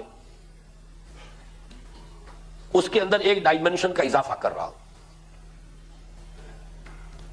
اب جب یہ خلافت قائم ہوگی تو یہ دنیا کے کسی خطے پر آکسس سے اٹلانٹک تک محدود نہیں ہوگی، عالمی ہوگی، گلوبل ہوگی، پورے عالم انسانیت پر محیط ہوگی، پورے کرۂ ارض پر قائم ہوگی. اور اس کے لیے جو میں دلائل دینا چاہتا ہوں، اگرچہ صراحت کے ساتھ پیشن گوئیاں حدیث نبوی میں ہیں، لیکن اس کا صغرا کبرا خود قرآن میں موجود ہے. آپ کو معلوم ہے کہ منطق میں قضیہ جو ہوتا ہے اس کے کچھ پریمیسز ہوتے ہیں، جو بھی پروپوزیشن ہے اس کے پریمیسز ہیں. صغرا کبرا جوڑیے تو نتیجہ نکل آئے گا. جو میں قرآن سے بات شروع کرنا چاہتا ہوں کہ صغرا کبرا قرآن میں ہے وہ کیا ہے. 3 دفعہ وہ آیت وارد ہوئی ہے جو آج بھی ہم ترجمہ کر چکے ہیں. هو الذی ارسل رسولہ بالہدی ودین الحق لیظہرہ علی الدین کلہ. ہوا سے لے کر کلہ ہی تک ایک حرف کا، ایک شوشے کا فرق نہیں ہے، 3 دفعہ آیا. سورہ توبہ آیت نمبر 33، سورہ صف آیت نمبر 9، سورہ فتح آیت نمبر 28. اس کو تو صغرا بنا لیجئے. کبرا کیا ہے؟ 5 جگہ قرآن میں ذرا مختلف الفاظ میں ایک مفہوم آیا ہے کہ حضور کی بعثت پورے عالم انسانی کے لیے ہے، جس کی واضح ترین آیت جو ہے وہ سورہ سبا کی آیت نمبر 38 ہے. وَمَا أَرْسَلْنَاكَ إِلَّا كَافَّةً لِلنَّاسِ بَشِيرًا وَنَذِيرًا. اے نبی ہم نے آپ کو نہیں بھیجا ہے مگر پوری نوع انسانی کے لیے بشیر و نذیر بنا کر. بعثت محمدی کا مقصد غلبہ دین، اس بعثت کی وسعت پورا عالم انسانی. دونوں کو جوڑیے تو کیا نتیجہ نکلے گا؟ کیا بعثت محمدی علی صاحب الصلاۃ والسلام اپنے مقصد کے اعتبار سے شرمندہ تعبیر اور شرمندہ تکمیل رہ جائے گی؟ لازماً مقصد پورا ہوگا، اور یہ اسی وقت پورا ہوگا. بڑے پیارے الفاظ ہیں اقبال کے. وقت فرصت ہے کہاں، کام ابھی باقی ہے، نور توحید کا اتمام ابھی باقی ہے. آسماں ہوگا سحر کے نور سے آئینہ پوش، اور ظلمت رات کی سیما پا ہو جائے گی. عجیب نظم ہے، الہامی نظم ہے. یہ جہاں معمور، یہ چمن معمور ہوگا نغمہ توحید سے، شب گریزاں ہوگی آخر جلوہ خورشید سے. آخری شعر یہ ہے. آسماں ہوگا سحر کے نور سے آئینہ پوش، اور ظلمت رات کی سیما پا ہو جائے گی. آنکھ جو کچھ دیکھتی ہے لب پہ آ سکتا نہیں، محو حیرت ہوں کہ دنیا کیا سے کیا ہو جائے گی. شب گریزاں ہوگی آخر جلوہ خورشید سے. یہ چمن معمور ہوگا نغمہ توحید سے. یعبدوننی لا یشرکون بی شیئا. پھر میری ہی بندگی کریں گے، میرے ساتھ کوئی شرک نہیں ہوگا. یہ ہو کر رہے گا، اور یہ بعثت محمدی صلی اللہ علیہ وسلم کا مقصد ہے جس کی تکمیل ہوگی. اب صریح خبریں ہیں جو احادیث میں آئی علی صاحب الصلاۃ والسلام. 2 حدیثیں میں آپ کو سنا رہا ہوں. صحیح مسلم کی روایت ہے، یکے الصحیحین، صحیح بخاری صحیح مسلم حدیث کے مجموعوں میں ٹاپ موسٹ. صحیح مسلم کی روایت حضرت ثوبان سے رضی اللہ تعالی عنہ، عن ثوبان رضی اللہ تعالی عنہ. یہ بھی حضور کے غلاموں میں سے تھے جو آزاد کر دیے گئے، مولا ہے حضور کے صلی اللہ علیہ وسلم. قال قال رسول اللہ صلی اللہ علیہ وسلم. حضرت ثوبان فرماتے ہیں کہ اللہ کے رسول نے ارشاد فرمایا، ان اللہ زوالی الارض، اللہ نے میرے لیے کل زمین کو سکیڑ دیا یا لپیٹ دیا. یہاں کوئی اشتباہ نہ ہو کہ کیسے ہو سکتا ہے، زمین تو گول ہے، کیسے سکیڑی جا سکتی ہے، کیسے لپیٹی جا سکتی ہے. یہ اللہ کا اور نبیوں کا جو معاملہ ہے وہ ہمارے فہم سے بالا تر ہے. شب معراج کس کے سمجھ میں آئے گی، اور جنت کی سیر اور دوزخ کا مشاہدہ کیسے اس دنیا میں، اس زندگی میں ہوا. ابراہیم کے بارے میں کہا ہے کذالک نوری ابراہیم ملکوت السماوات والارض.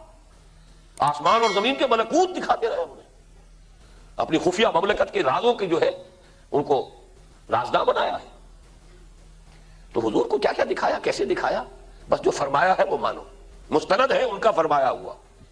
ان اللہ زوالی الارض، اللہ نے میرے لیے زمین کو لپیٹ دیا یا سکیڑ دیا. فرأیت مشارقها ومغاربها، تو میں نے اس کے سارے مشرق بھی دیکھ لیے، سارے مغرب بھی دیکھ لیے. وَإِنَّ أُمَّتِي سَيَبْلُغُ مُلْكُهَا مَا زُوِيَ لِي مِنْهَا، اور سن لو میری امت کی حکومت ان تمام علاقوں پر قائم ہو کر رہے گی جو مجھے زمین کو سکیڑ کر یا لپیٹ کر دکھا دیے گئے. ہے کسی شک و شبے کی گنجائش؟ دوسری حدیث سن لیجئے. یہ مسند احمد ابن حنبل کی ہے رحمہ اللہ، اور اس کے راوی ہیں حضرت مقداد ابن الاسود رضی اللہ تعالی عنہ۔ فرماتے ہیں قال قال رسول اللہ صلی اللہ علیہ وسلم، حضور نے ارشاد فرمایا لا يبقى على ظهر الارض بيت وبر ولا مدر الا ادخله الله کلمۃ الاسلام۔ زمین کی پشت پر نہ کوئی اینٹ گارے کا بنا ہوا گھر رہے گا، نہ کوئی اونٹ کے بالوں کے کمبلوں کا بنا ہوا خیمہ رہے گا جس میں اللہ کلمہ اسلام کو داخل نہ کر دے۔ دیکھیے نوع انسانی دو ہی طرح پہ ہے دنیا میں، یا سیٹلڈ سیویلائزیشنز ہیں، مکان ہیں، شہر ہیں، گاؤں ہیں، اینٹ گارے کے مکان، کچے ہوں، پکے ہوں، سیمنٹ کے ہوں، یا پھر نومیڈک ٹرائبز ہیں، وہ اپنے خیمے لیے پھرتے ہیں۔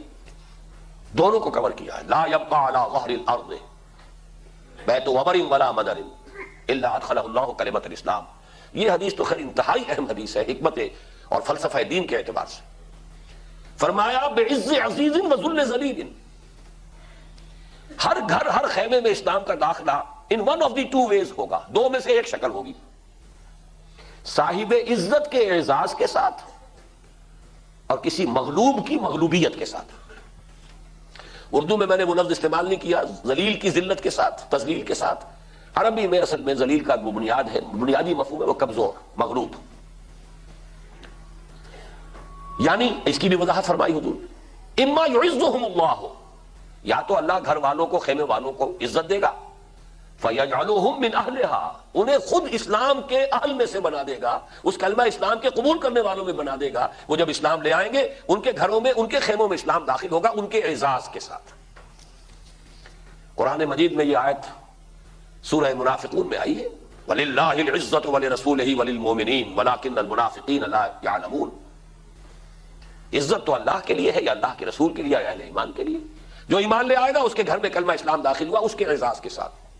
وَذُلِّ ذلیل، ان کی شرح کیا فرمائی، او یذلہم اللہ فیدینون لہا، یا اللہ انہیں مغلوب کر دے گا اور وہ اسلام کی تابعداری کرنے پر مجبور ہو جائیں گے۔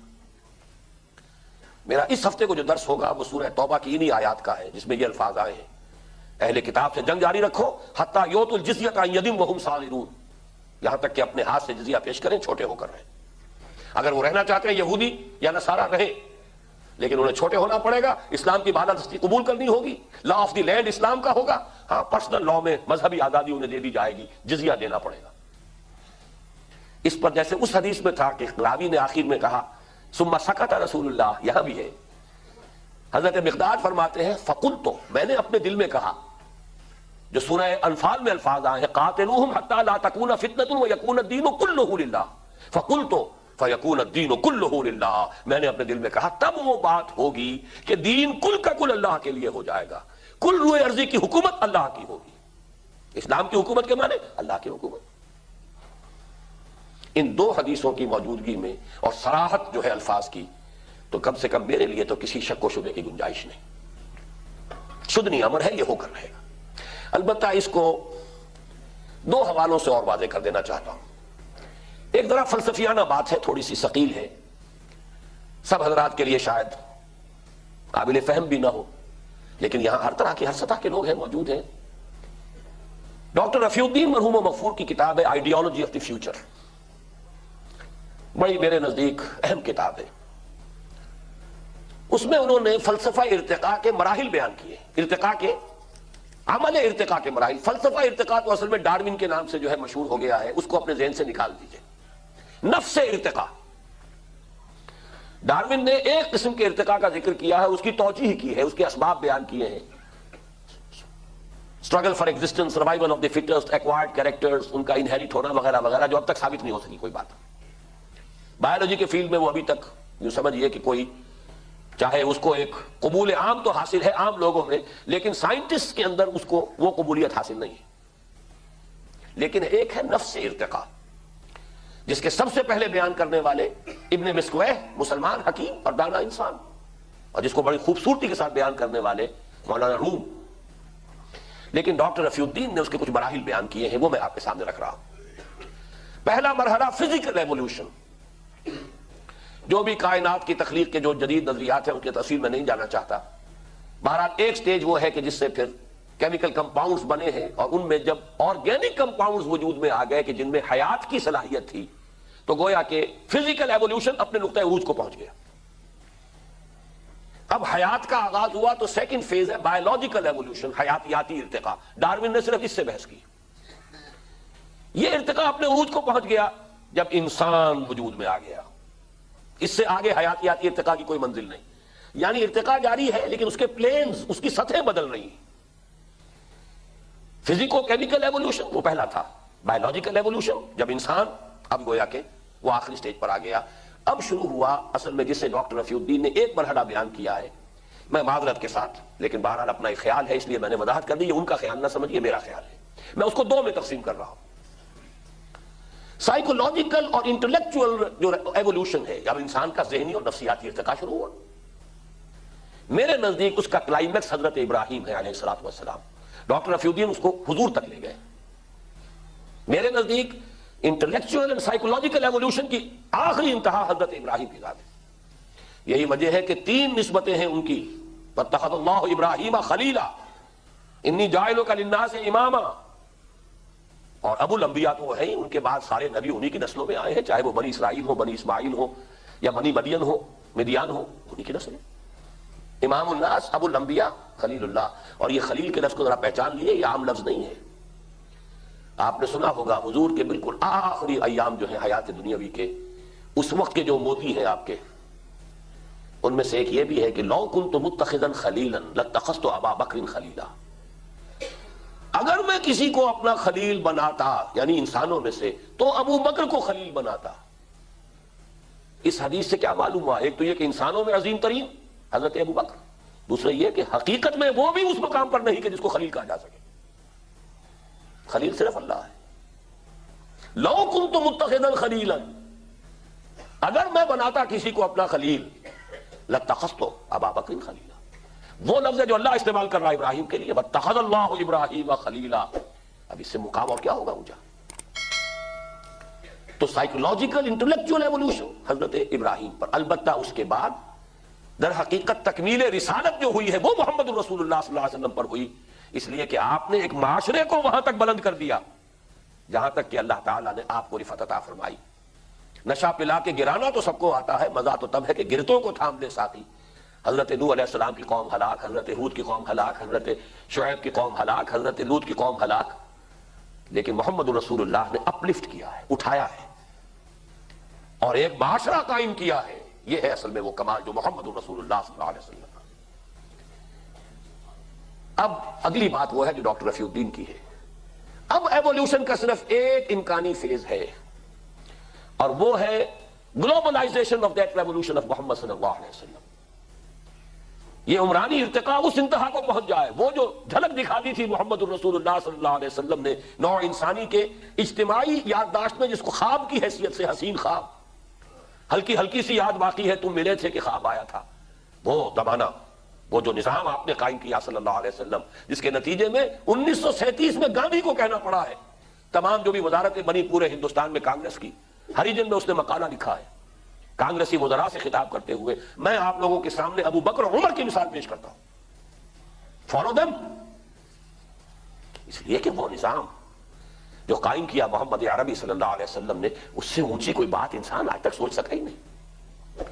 اقبال نے صحیح تعبیر کی ہے، ہر کجا بینی جہان رنگ و بو، آنکھ یس خاکش بروید آرزو، یا ز نور مصطفیٰ اورا بہاشت، یا حدود اندر تلاش مصطفیٰ است۔ جو بھی خیر اور خوبی آج انسان کے پلے میں ہے، دامن میں ہے، یا محمد کے نور سے مستعار لیا گیا ہے صلی اللہ علیہ وسلم، یا ابھی نوع انسانی ادھر آگے بڑھنے کی کوشش کر رہی ہے جہاں محمد نے 1400 برس پہلے پہنچا دیا تھا صلی اللہ علیہ وسلم۔ یہ ارتقاء کی آخری منزل ہے، اس کے بعد کوئی اور امکان ہی نہیں۔ اب ارتقاء کی کون سا اور پلین باقی رہ گیا ہے؟ یہی ہے بات جو میں کہنا چاہتا تھا کہ اسی وجہ سے حضور نے ثم سکت رسول اللہ صلی اللہ علیہ وسلم۔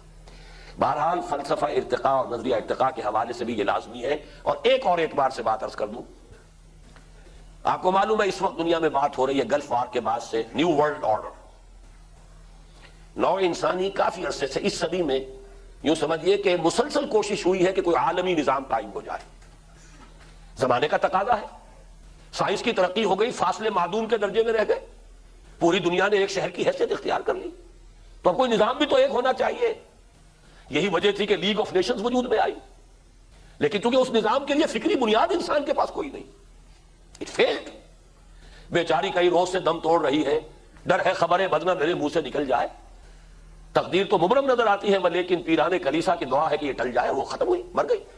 پھر یہ یونائٹڈ نیشنز آرگنائزیشن وجود میں آئی. یہ بھی ایک اٹیمپٹ ہے ایک عالمی نظام کی، فیلیور ہے. وہ آج امریکہ کے گھر کی لوڈی بنی ہوئی ہے. طاقتور کے لیے ہے جو کچھ بھی ہے، کمزور کے لیے تو کوئی داد رسی نہیں. اب وہ نیو ورلڈ آرڈر آیا ہے. در حقیقت یہ اس جو ارتقاء کا عمل ہے اس کی طرف ایک پیش قدمی ہے جو ہو رہی ہے. اگرچہ یہ نیو ورلڈ آرڈر جو اس وقت ہے ابھی تو وہ پوری طریقے سے اسٹیبلش نہیں ہوا. ہم سب تو اس کے پھندے میں آ چکے ہیں.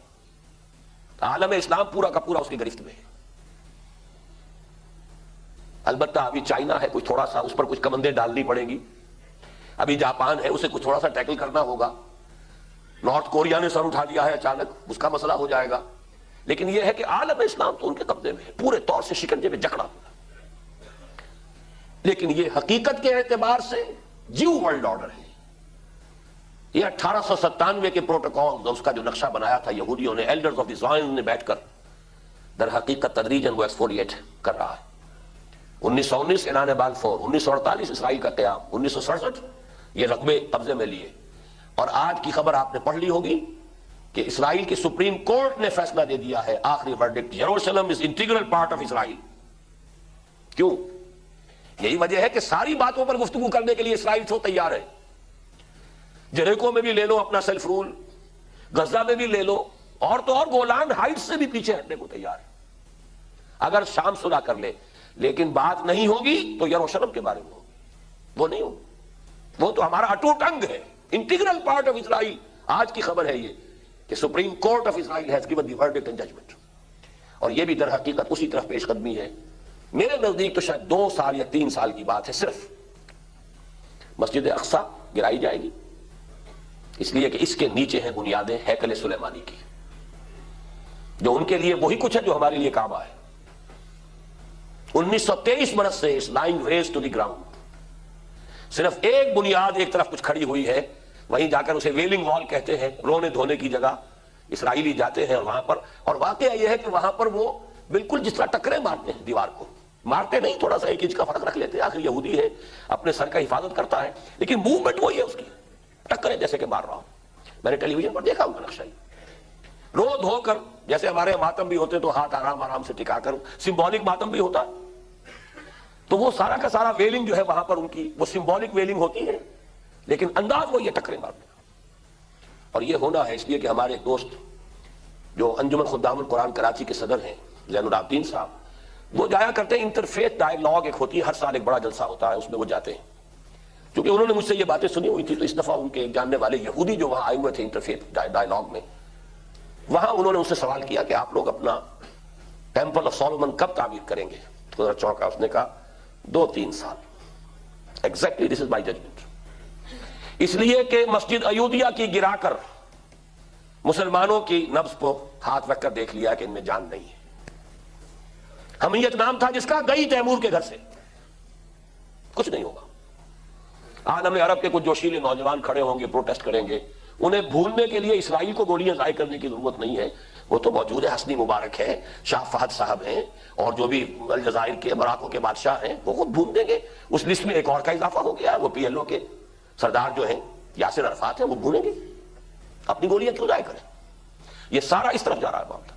لیکن میں اس وقت جو بات کہہ رہا تھا وہ یہ ہے، یہ نیو ورلڈ آرڈر جو جیو ورلڈ آرڈر ہے ایک دفعہ قائم ہوگا، لیکن جب قائم ہو جائے گا تو اب اس کو جسٹ ورلڈ آرڈر آف اسلام اس میں بدلنا ایک قدم ہوگا. اس کو فرق کو یوں سمجھیے، اگر 100 آدمی آپ کے سامنے ہو اور 100 کو تبلیغ کر کے مسلمان بنانا ہے تو 100 اشخاص کی ہر ایک کی اپنی افتاد طبع اور ہے، ذہنی سطح اور ہے، اس سے گفتگو کا انداز اور ہوگا. You have to tackle each one separately. ہر ایک سے بات کرنی ہوگی، بحث و تمہیس ہوگی، اس کو تبلیغ کریں گے، اس کے اعتراضات کا جواب دیں گے. 100 گنا کام ہوا. اگر کسی طریقے سے ان سب کو ایک بنا دیا جائے تو کام 1/100 رہ گیا آپ کا. ایک کو کنورٹ کر لیجئے، 100 کنورٹ ہو گئے. جب ایک عالمی نظام ہوگا تو اس کے بعد تو ایک سٹیپ ہے اس کے شفٹ اوور کا. تو اس اعتبار سے بھی دنیا جدھر جا رہی ہے، عالمی نظام کی طرف تو جا ہی رہی ہے. صرف یہی ہے نا محمد الرسول اللہ صلی اللہ علیہ وسلم کے دی ہوئی خبر کہ بالآخر وہ عالمی نظام اسلام کا ہوگا اور خلافت علی منہاج النبوہ کا ہوگا۔ اب میں اپنی آج کی گفتگو کے آخری نقطے پر آ گیا ہوں۔ یہ تو ہوگا، اور جو کچھ میں نے اب تک بیان کیا ہے نہایت خوش آئند، آپ سب کے دل باغ باغ ہو رہے ہوں گے کہ یہ کچھ ہونا ہے، دین کا غلبہ ہو جائے گا، لَيَسْتَخْلِفَنَّهُمْ فِي الْأَرْضِ وَلَيُمَكِّنَنَّ لَهُمْ دِينَهُمُ الَّذِي ارْتَضَىٰ لَهُمْ وَلَيُبَدِّلَنَّهُم مِّن بَعْدِ خَوْفِهِمْ أَمْنًا، اور ہونا بھی ہے پھر پوری عالمی سطح پر۔ لیکن اس سے قبل کیا ہونا ہے یہ ایک دردناک بات ہے، ذرا اس کو اچھی طرح اب جگر تھام کے بیٹھو، میری باری آئی۔ یہ جو میں نے کہا تھا ہم 4.5 پر کھڑے ہوئے ہیں، 5واں مرحلہ ابھی ہاف دی سٹیج اوے ہے، اس میں جو کچھ ہونا ہے دیکھیے کیا گزرے ہیں قطرے پہ گوہر ہونے تک، اس کے جو مراحل ہیں اس کو اچھی طرح سن لیجئے۔ اور کچھ روز فضاؤں سے لہو برسے گا اور غمناک یہ تاریک اندھیرے ہوں گے، یہ وہ چیزیں ہیں کہ جن کی خبریں دی ہیں محمد الرسول اللہ صلی اللہ علیہ وسلم نے۔ پھر عرض کر رہا ہوں بدقسمتی ہماری یہ ہے احادیث کی طرف ہمارا رجحان ہے ہی نہیں، اور اس مرحلے پر میں عرض کر دوں علماء کا بھی نہیں ہے۔ یہ متعدد علماء نے مجھ سے باقاعدہ خود تسلیم کیا کہ یہ جو حدیث کی کتابوں کے آخر میں آتے، کتاب الفتن، کتاب الملاحم، کتاب علامات الساعہ، یہ ہم پڑھتے ہی نہیں۔ ہمارا سارا زور جو ہے وہ تو کتاب الطہارہ اور کتاب الصلاۃ اور کتاب الزکوٰۃ عبادات پر ختم ہو جاتا ہے۔ ساری بحثیں ہیں تو اس کے بارے میں ہے، ساری جو بھی قیل و قال ہے تو اس کے بارے میں ہے، امام شافعی کا رد کرنا ہے تو اس کے بارے میں کرنا ہے، حدیث کا اور فقہ کی تطبیق کرنی ہے تو وہاں کرنی ہے، یہاں تک تو ہم پہنچتے ہی نہیں۔ متعدد علماء نے اعتراف کیا۔ تو بدقسمتی سے یہ چیزیں جو کتاب الفتن، کتاب الملاحم، کتاب علامات القیامہ، الملحمۃ العظمیٰ، خروج دجال، قیادت مہدی، یہ ساری خبریں ہیں احادیث صحیحہ کے اندر، احادیث متواترہ کے اندر۔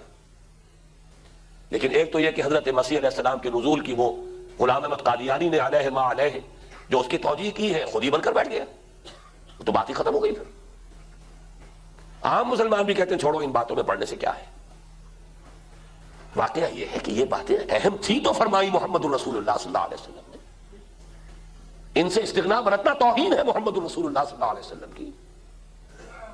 اچھی طرح سمجھ لیجئے کہ یہ جو دن آ رہے ہیں جو نہایت سخت ہیں، یہ جو امپیریلسٹ غلامی کا دور گزرا ہے اس کے مقابلے میں کہیں زیادہ سخت، اس کی جو توجیہ میں کرنا چاہتا ہوں اس وقت، اگرچہ میری کتاب چھپ چکی ہے، اس سال جو میں نے عید الفطر کے موقع پر ایک جلسہ عام کی شکل اختیار کی تھی، 1.5 گھنٹے کی ایک تقریر کی تھی، وہ اسی موضوع پر تھی۔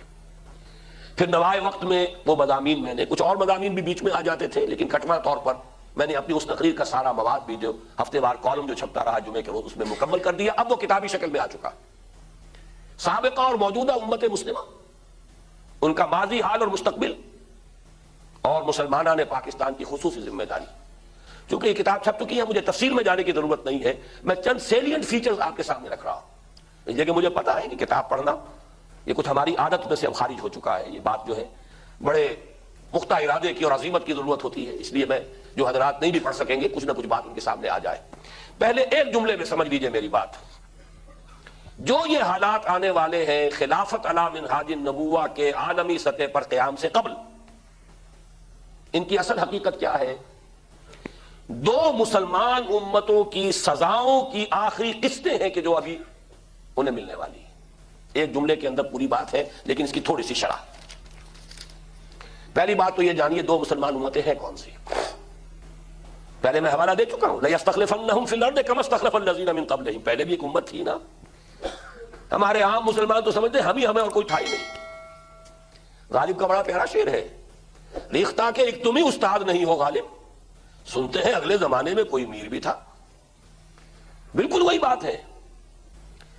دیکھیے میرے مفہوم کو غلط نہ سمجھیے گا خدا کے لیے، ورنہ میرے خلاف فتوے آنے شروع ہو جائیں گے۔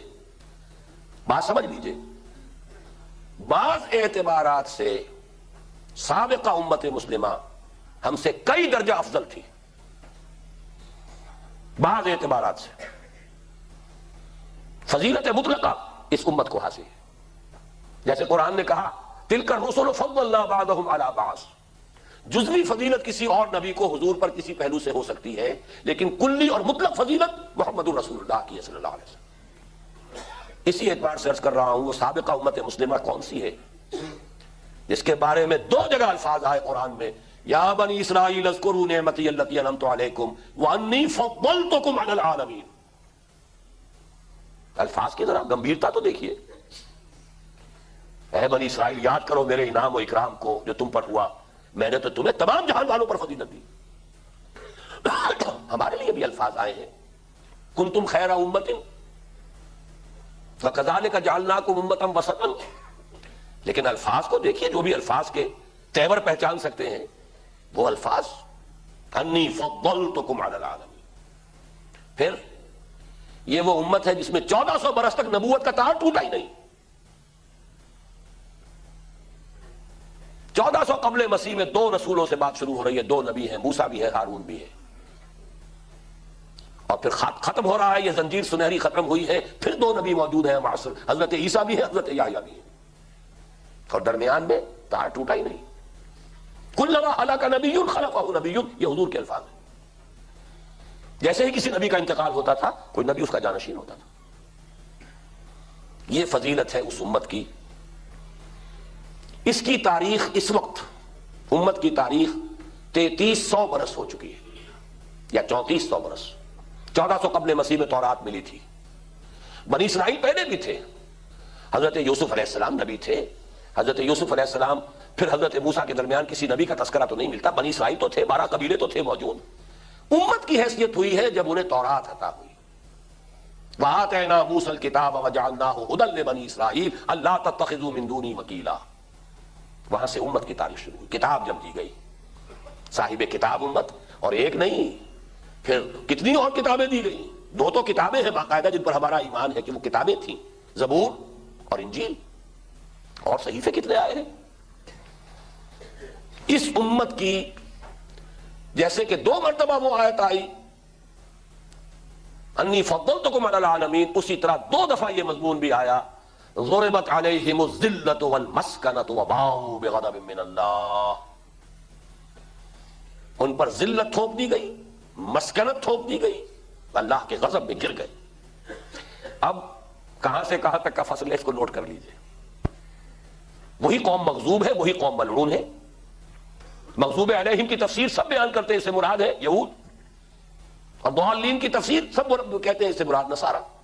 تو مغضوب علیہم اور لعن الذین کفروا علی لسان داؤد وعیسی ابن مریم، ملعون قوم، مغضوب قوم۔ وہی قوم اب کہاں سے کہاں تک؟ 1000 فرسنگ اس والی بات ہے نا، عشق تاب صبوری 1000 فرسنگ۔ اس کو گیپ کو فل کیجئے کہ ایسا ہوتا کیوں ہے۔ اس کے لیے اللہ کے عذاب کے کچھ قوانین ہیں جن کو جان لینا چاہیے۔ میرا پورا ایک چیپٹر ہے اس کتاب میں، میں چند جملوں میں اس کو بیان کر رہا ہوں۔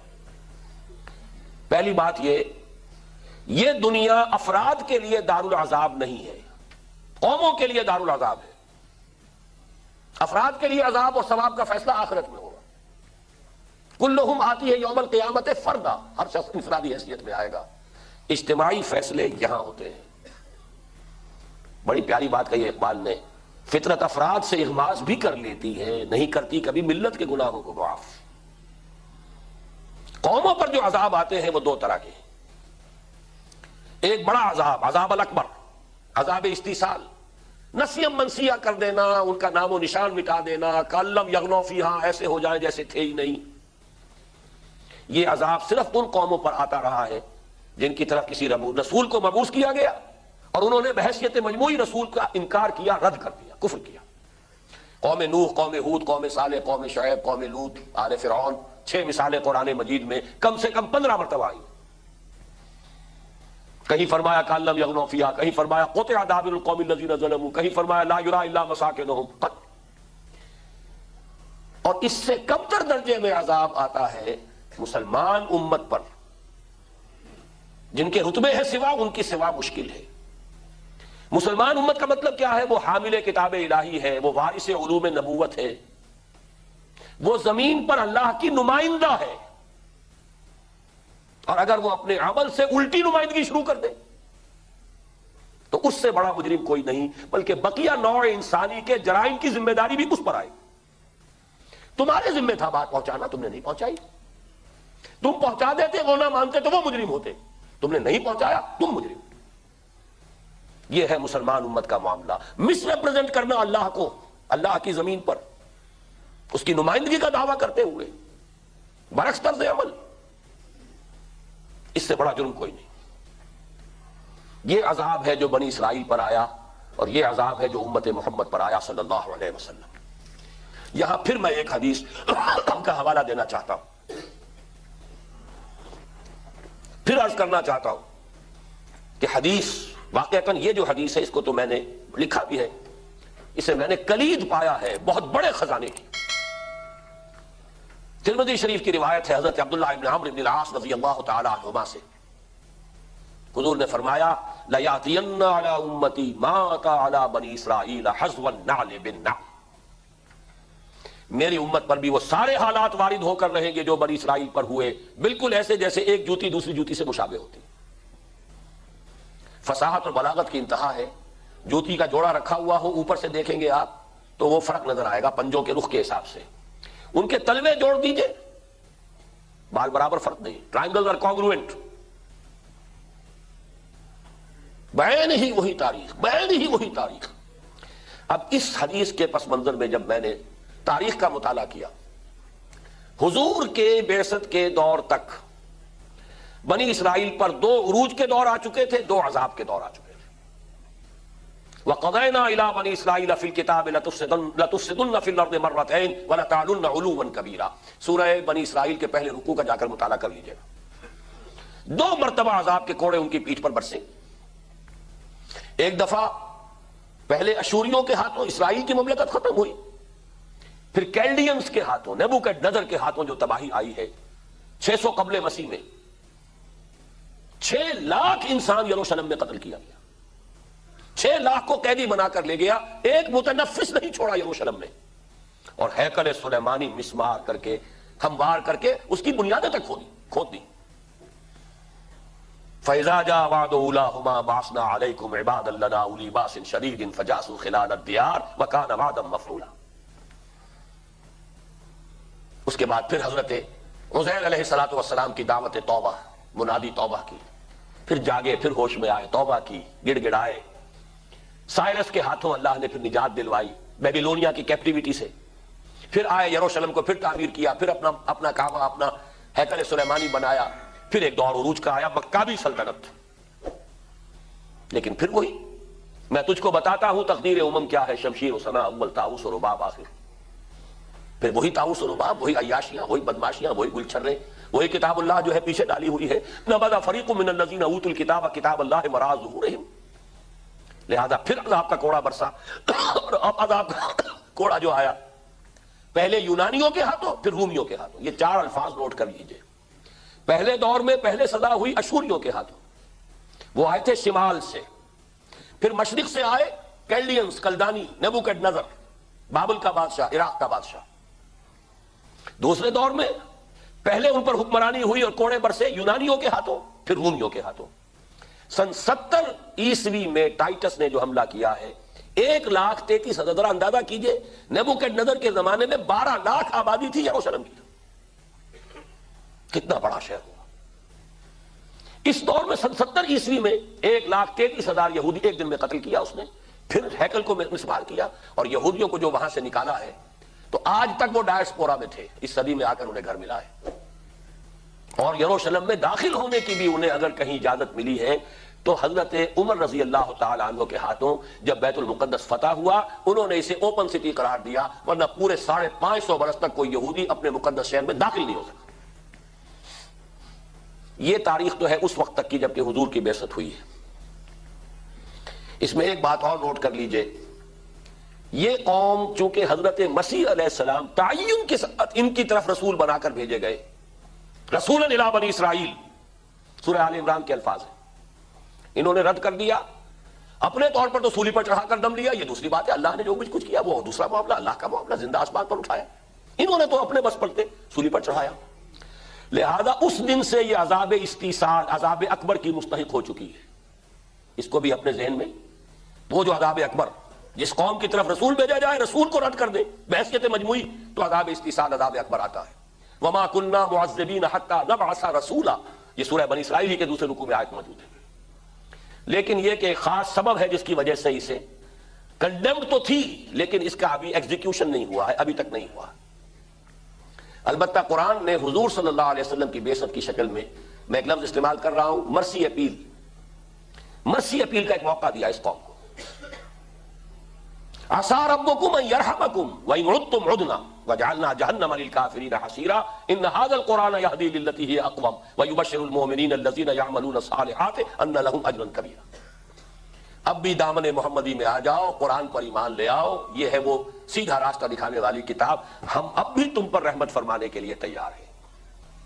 ایک مرسی اپیل کا موقع تھا، وہ بھی گوا دی انہوں نے۔ دے اسٹینڈ کنڈمڈ، لیکن ایگزیکیوشن ابھی نہیں ہوئی۔ کیوں نہیں ہوئی؟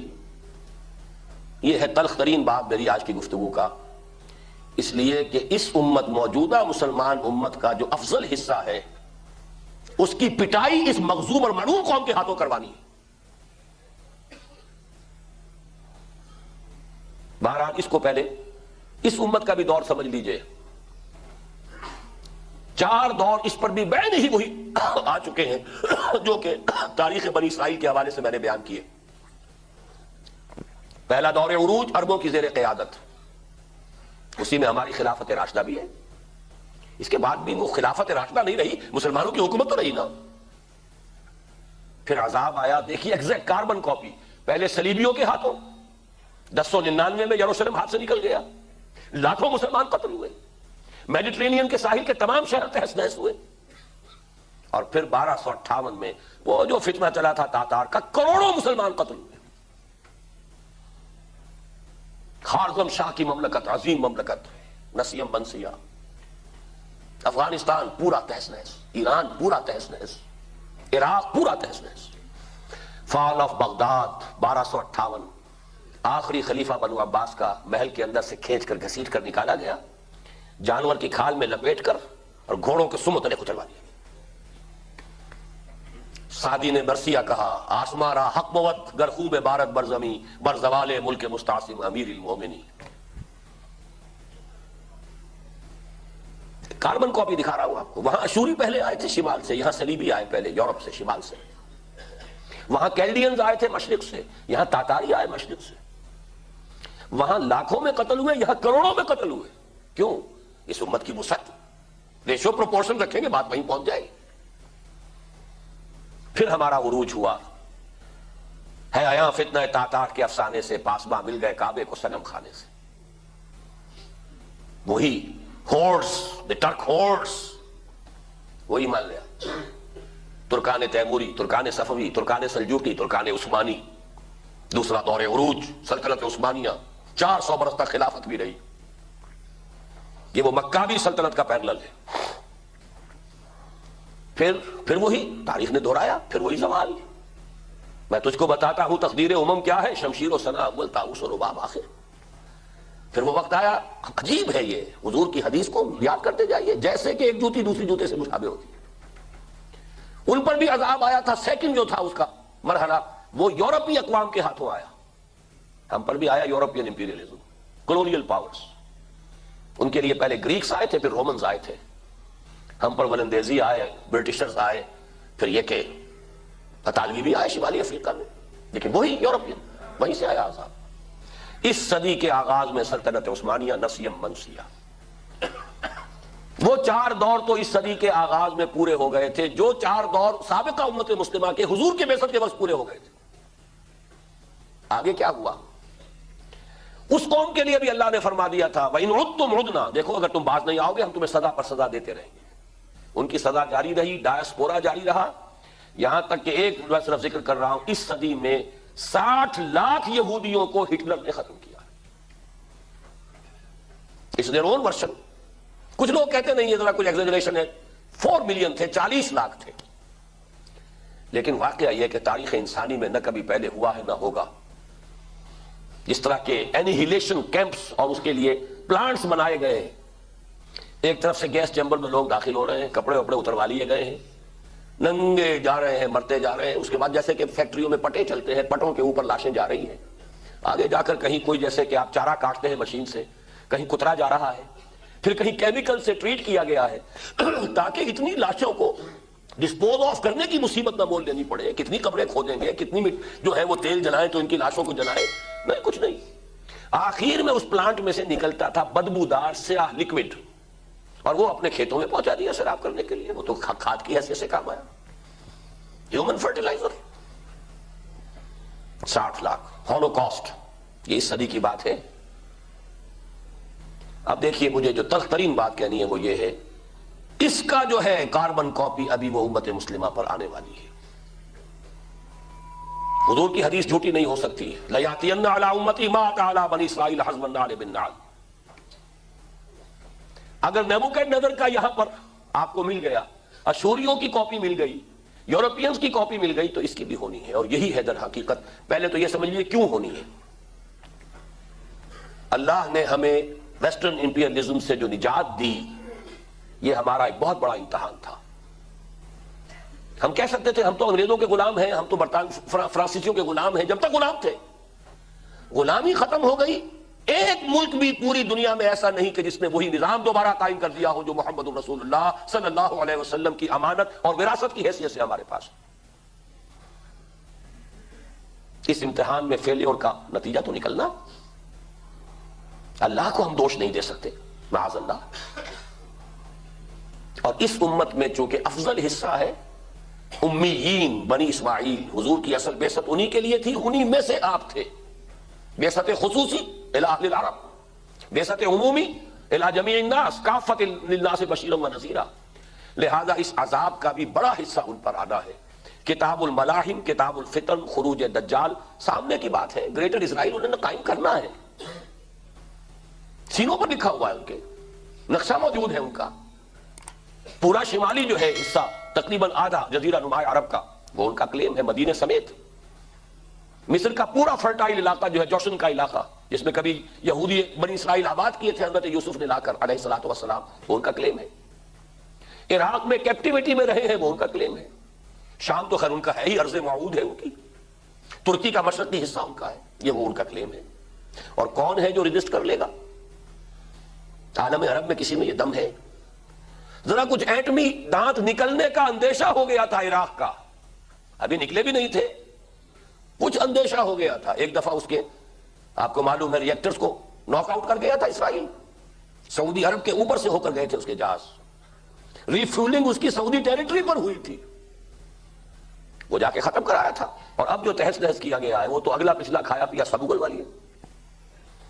اور وہ شوارز کرافٹ نے صاف کہہ دیا، نکل جاتی ہے جس کے منہ سے سچی بات مستی میں. فقیہ مصلحت بھی سے وہ رندے بادہ خار. اچھا، کوئی ڈپلومیٹ، کوئی سیاستدان تو نہیں کہے گا، وہ فوجی تھا، اس نے کہہ دیا ہم نے یہ جنگ لڑی ہی اسرائیل کی حفاظت کے لیے. باقی اور کہتے پھرو، اڑوسن پڑوسن کہے جاؤ رے. اصل بات تو وہ ہے جو اس کے منہ سے نکل گئی کہ ہم نے جنگ لڑی اسرائیل کی حفاظت کے لیے.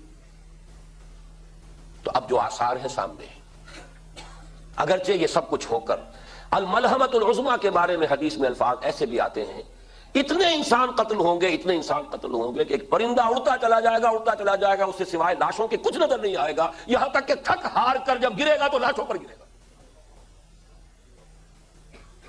آرمگڈون، الملحمۃ العظمیٰ، خروج دجال. اور دجال کو بھی سمجھ لیجئے، دجال سے مراد کیا ہے؟ ایک دجالی فتنہ ہے، اس کا مفہوم کچھ اور ہے. اس فتنے میں تو ہم سب ہیں اس وقت مبتلا ہیں. دنیا کی محبت اور زخارف دنیا، یہاں کی چمک دمک کے اسیر اگر ہو گئے ہیں، اس عروس ہزار داماد کے اگر ہم اس کی زلفوں کی اسیر ہیں، تو سب فتنہ دجالی میں مبتلا ہے. ایک ہے المسیح الدجال. المسیح الدجال یہ در حقیقت ایک یہودی ہوگا جو یہ دعویٰ کرے گا میں مسیح ہوں. اس لیے کہ یہود کے ہاں حضرت مسیح کے بارے میں پیشن گوئیاں تھیں. ایک نجات دہندہ آئے گا تمہارا، تمام نبی بتاتے آ رہے ہیں. نجات دہندہ حضرت مسیح عیسیٰ ابن مریم آ گئے، یہود نے ان کو انکار کر دیا. تم تو ولد الزنا ہو، تم تو جادوگر ہو، معاذ اللہ، نقل کفر کفر نہ باشد، تم مرتد ہو، تم واجب القتل ہو. سولی پر چڑھا دیا اپنے بس پڑتے. تو ان کے پاس وہ جگہ تو ابھی خالی ہے نا، سچویشن از ویکنٹ. ابھی وہ منتظر ہیں اپنے مسیحا کے. وہ مسیحا کہتے ہیں اس کو اس لیے کہ مسیح کے نام سے پیشن گوئی تھی. اصل مسیح آئے، آسمان پر اٹھا لیے گئے، لیکن ان کے ہاں تو ابھی پوزیشن خالی ہے نا. اب کوئی اٹھے گا جو گریٹر اسرائیل قائم کرنے کا عزم مصمم لے کر کھڑے ہو جائے گا. وہ کوئی شیمون پیرس بھی ہو سکتا ہے, کوئی اور ہو سکتا ہے, کوئی بھی ان میں سے. وہ کہے گا کہ اب میں قائم کروں گا کم وقت میں, چاہے امریکہ بھی اس کی مخالفت کرے, ہمیں کرنا ہے. اس کے بعد کون ہے رکاوٹ بننے والا؟ کیا سعودی عرب میں دم ہے؟ کیا شاہ حسین میں دم ہے؟ کیا صدام حسین میں طاقت ہے؟ وہ تو باقی امریکہ نے اس لیے رکھا ہوا ہے کہ اگر اسے ہٹا دیا گیا تو پھر ایران کے آگے بڑھنے کو روکنے والی طاقت کوئی نہیں اس علاقے میں, ورنہ اس کی کوئی حیثیت ہے جب چاہے ختم کرنا. کون بنے گا رکاوٹ؟ وہ آنا ہے, ساری خبریں موجود ہیں. ہاں اس کے بعد وہ بھی ہوگا کہ خون اسرائیل آ جاتا ہے آخر جوش میں, توڑ دیتا ہے کوئی موسیٰ طلسم سامری. تو خون اسرائیل نہیں اب آنا ہے, خون اسماعیل کو جوش میں آنا ہے. حضرت اسماعیل کی نسل سے حضور تھے, اور حضور ہی کی عطرت میں سے کوئی شخصیت اٹھے گی. قائد کہہ رہا ہوں میں, اور ظہور کا لفظ استعمال نہیں کرنا چاہتا, ظہور مہدی, اس لیے کہ اس میں شک پیدا ہو جاتا ہے. وہ چھپے ہوئے امام ان دی ہائیڈنگ, یہ اہل تشیع کا تصور ہے, ہمارا نہیں ہے کہ وہ جو غائب امام ہے وہ ظاہر ہو جائیں گے. تو لفظ ظہور جہاں سے استعمال کرنے سے بچنا چاہتا ہوں. ایک قائد ابھرے گا عالم عرب میں, پھر وہ مسلمانوں کو جیسے ہوگا جمعیت کو آخر ہوتا ہے. خون اسماعیل آ جاتا ہے آخر جوش میں, توڑ دیتا ہے کوئی موسیٰ طلسم سامری. ان کے زیر قیادت پھر مسلمان صالحین وہ جنگ کریں گے. آسمان سے بھی مدد آئے گی, حضرت عیسیٰ علیہ السلام کا نزول ہوگا. اصل عیسیٰ آئیں گے اس جعلی عیسیٰ کو قتل کرنے کے لیے, جعلی مسیح کو قتل کرنے کے لیے. صریح خبر ہے مقام لد پر حضرت عیسیٰ مسیح عیسیٰ ابن مریم وہ اس المسیح الدجال کو قتل کریں گے. اور لد وہ ہے مقام ان کا لڈا, ان کا سب سے بڑا ایئر بیس لڈا ہے اسرائیل کا. یہ سب بھی ہوگا آخر. پھر حضرت عیسیٰ علیہ السلام صلیب توڑ دیں گے. پیارے الفاظ ہیں حدیث میں, یعنی صلیب کا عقیدہ ختم کر دیں گے کہ مجھے تو کسی نے صلیب نہیں چڑھایا, مجھے تو اللہ نے گیا تھا, اللہ نے دوبارہ اتار دیا. تمہارا یہ عقیدہ ہی ہونا تھا. یکسر الصلیب و یقتل الخنزیر, یعنی یہ جو تم نے خنزیر کو حلال کر لیا کھا رہے ہو, پھر اس کی حرمت بھی ہو جائے گی. شریعت موسوی, شریعت محمدی, یہ مل کر پوری دنیا پر اسلام کا غلبہ ہوگا. لیکن اس سے پہلے یہ سزا امت محمد صلی اللہ علیہ وسلم اور بالخصوص اس کے اس اعلیٰ حصے کو, اس لیے کہ جن کے رتبے ہیں سوا, ان کی سوا مشکل ہے, ان کا درجہ بلند ہے. حضور ان میں سے تھے, اس سے بڑا درجہ کیا ہوگا. یہ رتبہ بلند ملا جس کو مل گیا. ہر مدعی کے واسطے دار و رسن کہاں. پھر یہ کہ ان کی زبان میں اللہ کی کتاب موجود ہے, مادری زبان میں. ہم قرآن کو سمجھنا چاہیں تو چٹائی توڑ تعلیم حاصل کریں تو قرآن کو سمجھیں, ان کی مادری زبان میں. لہذا ان کی فضیلت مسلم, اور فضیلت کی بنا پر سزا بھی زیادہ. یہ تو سب کچھ ہونا ہے. البتہ آخری بات اب ہے, غیر عرب مسلمانوں میں نوٹ کر لیجئے, یہ تفصیل سے میری کتاب میں مضامین موجود ہیں, لیجئے پڑھیے سمجھیے آگے پھیلائیے. خدا کے لیے ان حقائق کا شعور اور ادراک ہونا چاہیے, ذہن میں نقشے بن جانے چاہیے. غیر عرب مسلمان, یہ نوٹ کر لیجئے, دنیا میں اس وقت مسلمان 130 کروڑ, 1 ارب 30 کروڑ, یہ ہے علی الاقل, ورنہ 1.25 ارب کی بھی بعض لوگوں کی اسسمنٹ ہے. لیکن 120 130 میں تو کوئی شک ہی نہیں. ان میں عرب ہے میکسیمم 20 کروڑ یا 25 کروڑ, 1 ارب نان عرب ہے. ان میں سے 40 کروڑ اس ساؤتھ ایشیا میں بر عظیم پاک و ہند میں رہتے ہیں, جن میں سے 10 کروڑ ہم ہیں مسلمانان پاکستان, 10-11 کروڑ. اس سے کچھ زائد ہو گئے یا اتنے ہی ہو گئے بنگلہ دیش میں, اور بھارت میں کم سے کم 18 کروڑ مسلمان. اتنی بڑی طاقت ہے. کلچرل بھی 2 ہی مرکز اس عالم اسلام میں قائم ہوئے تھے. عربوں کے لیے کلچرل مرکز مصر, اور عجمی مسلمانوں کا بر صغیر, بر عظیم کہنا چاہیے. 400 سال سے سارے مجددین یہاں, 1000 برس تک سارے مجددین عالم عرب میں, 400 برس سے یہاں. یہ میں تفصیل سے لکھ چکا ہوں دوسری کتاب میں, استحکام پاکستان نامی کتاب میں. یہاں تحریک چلی, اس کا خلاصہ جو ہے وہ اب پاکستان میں ہے. پاکستان کے بارے میں میری کیفیت یہ ہے کہ گو مگو میں ہوں میں. ایک اعتبار سے عربوں کے بعد پوری مسلم امت میں سب سے بڑے مجرم ہم ہیں. ان کے بعد فضل بھی تو سب سے بڑھ کر ہم پر ہوا. مجدد الفسانی, شاہ ولی اللہ, شیخ عبدالحق محدث دہلوی, سید احمد بریلوی, ان کی تحریک, علامہ اقبال, شیخ الہند, مولانا مودودی, مولانا الیاس. ان کے پائے کی کوئی شخصیت عالم اسلام نے پیدا نہیں کی اس پورے 400 برس کے اندر. پھر ایک ہی ملک ہے کہ جو اس دور میں صرف اسلام کے نام پر بنا ہے, وہ پاکستان. پاکستان کا مطلب کیا؟ لا الہ الا اللہ, جس کا قیام معجزہ ہے. چند مہینے پہلے گاندھی کہہ رہا تھا کہ پاکستان صرف میری لاش پر بن سکتا ہے.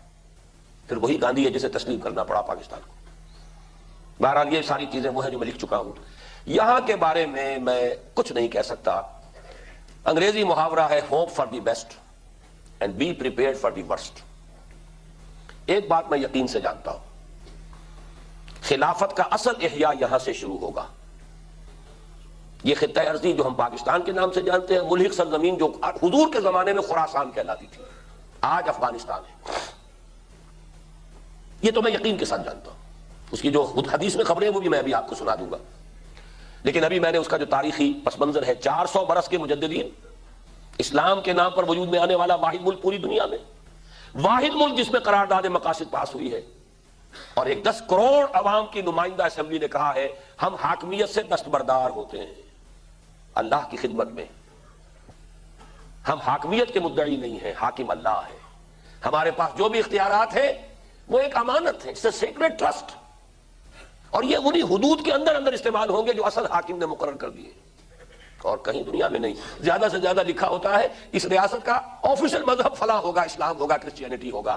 یہ بڑے محدود الفاظ ہیں. کہاں قرارداد مقاصد؟ اس اعتبار سے میں کہہ رہا ہوں ہوگا تو یہاں سے، لیکن in one of the 3 forms. Hope for the best تو یہ ہے اللہ ہمیں توفیق دے دے بغیر کسی مزید عذاب اور سزا کے، کسی اور کوڑے کے، ہم تائب ہو جائیں، اور اتنی معتدل تعداد میں تائب ہو جائیں کہ جمع ہو کر یہاں پر انقلاب برپا کر دیں اور اسلامی نظام قائم کر دیں، نظام خلافت قائم کر دیں. 2-4 کی توبہ نہیں، اتنی ہو ضرور، اتنے لوگ تائب ہو جائیں کہ مل جل کر بنیان مرصوص بن کر اور اللہ کے دین کو یہاں پر قائم کر کے نظام خلافت برپا کر دیں، خلافت علی منہاج النبوہ. اس کے لیے دعا کی جا سکتی ہے، اس کے لیے ہر شخص کمر ہمت کر سکتا ہے. افراد ہی سے ہوگا نا، افراد سے، افراد کے ہاتھوں میں ہے اقوام کی تقدیر. ہر فرد ہے ملت کے مقدر کا ستارہ. اس سے کم تر یہ تو ہے ہوپ فار دی بیسٹ. اس کی ایک ہی مثال تاریخ میں پہلے ہے. ہم جس عذاب کے مستحق ہو چکے ہیں، نوٹ کر لیجئے، اللہ نے پہلے ہمیں 25 برس کی مہلت دی. قمری 25 ہو چکے تھے جبکہ 24 برس ہوئے تھے انگریزی حساب سے، جبکہ ہمارے عذاب کا کوڑا پڑا ہماری پیٹھ پر. پاکستان 2 لخت ہوا، بدترین شکست. 93,000 پاکستانی اس ہندو کی قید میں گئے جس پر 800 برس تک، کہیں 1000 برس تک، کہیں 600 برس تک حکومت کی تھی. اور اب پھر مزید 25 برس ہونے کو آ رہے ہیں. 2.5 برس رہ گئے کل، بلکہ شاید 2.25 برس قمری حساب سے. 27ویں شب جو رمضان کی اب آ رہی ہے، 48 برس پاکستان کے وجود کو ہو جائیں گے اسلامی کیلنڈر کے حساب سے. تو 3 مہینے یہ 2 سال اور 2.25 برس ہے. اگلا 25 برس کا جو ہے مہلت کا معاملہ ختم ہوگا. کوئی عجب نہیں کہ پھر عذاب کا کوئی بہت بڑا کوڑا ہماری پیٹھ پر پڑے. البتہ چونکہ ایک مثال ہے تاریخ میں، الا قوم یونس، کبھی ایسا نہیں ہوا کہ کسی قوم پر عذاب کے آثار شروع ہو جائیں اور پھر عذاب ٹل جائے، سوائے یونس کی قوم کی. اگر اللہ تعالیٰ نے قوم یونس کو اجتماعی توبہ کی توفیق دی اور قبول فرما لی، اللہ کرے کہ ہمیں بھی اس کی توفیق ارزانی ہو جائے. This is hope for the best. اس سے کمتر درجے میں کیا ہے؟ کوئی کوڑا ہماری پیٹھ پر پڑے، اور بڑا مبارک ہوگا کوڑا اگر ہوش میں آ جائے. فَلَنُذِيقَنَّهُم مِّنَ الْعَذَابِ الْأَدْنَىٰ دُونَ الْعَذَابِ الْأَكْبَرِ لَعَلَّهُمْ يَرْجِعُونَ. ہم انہیں اس آخری بڑے عذاب سے پہلے چھوٹے عذاب کا مزہ چکھائیں گے، شاید کہ یہ لوٹ آئیں، رجوع کریں، جاگ جائیں، ہوش میں آ جائیں.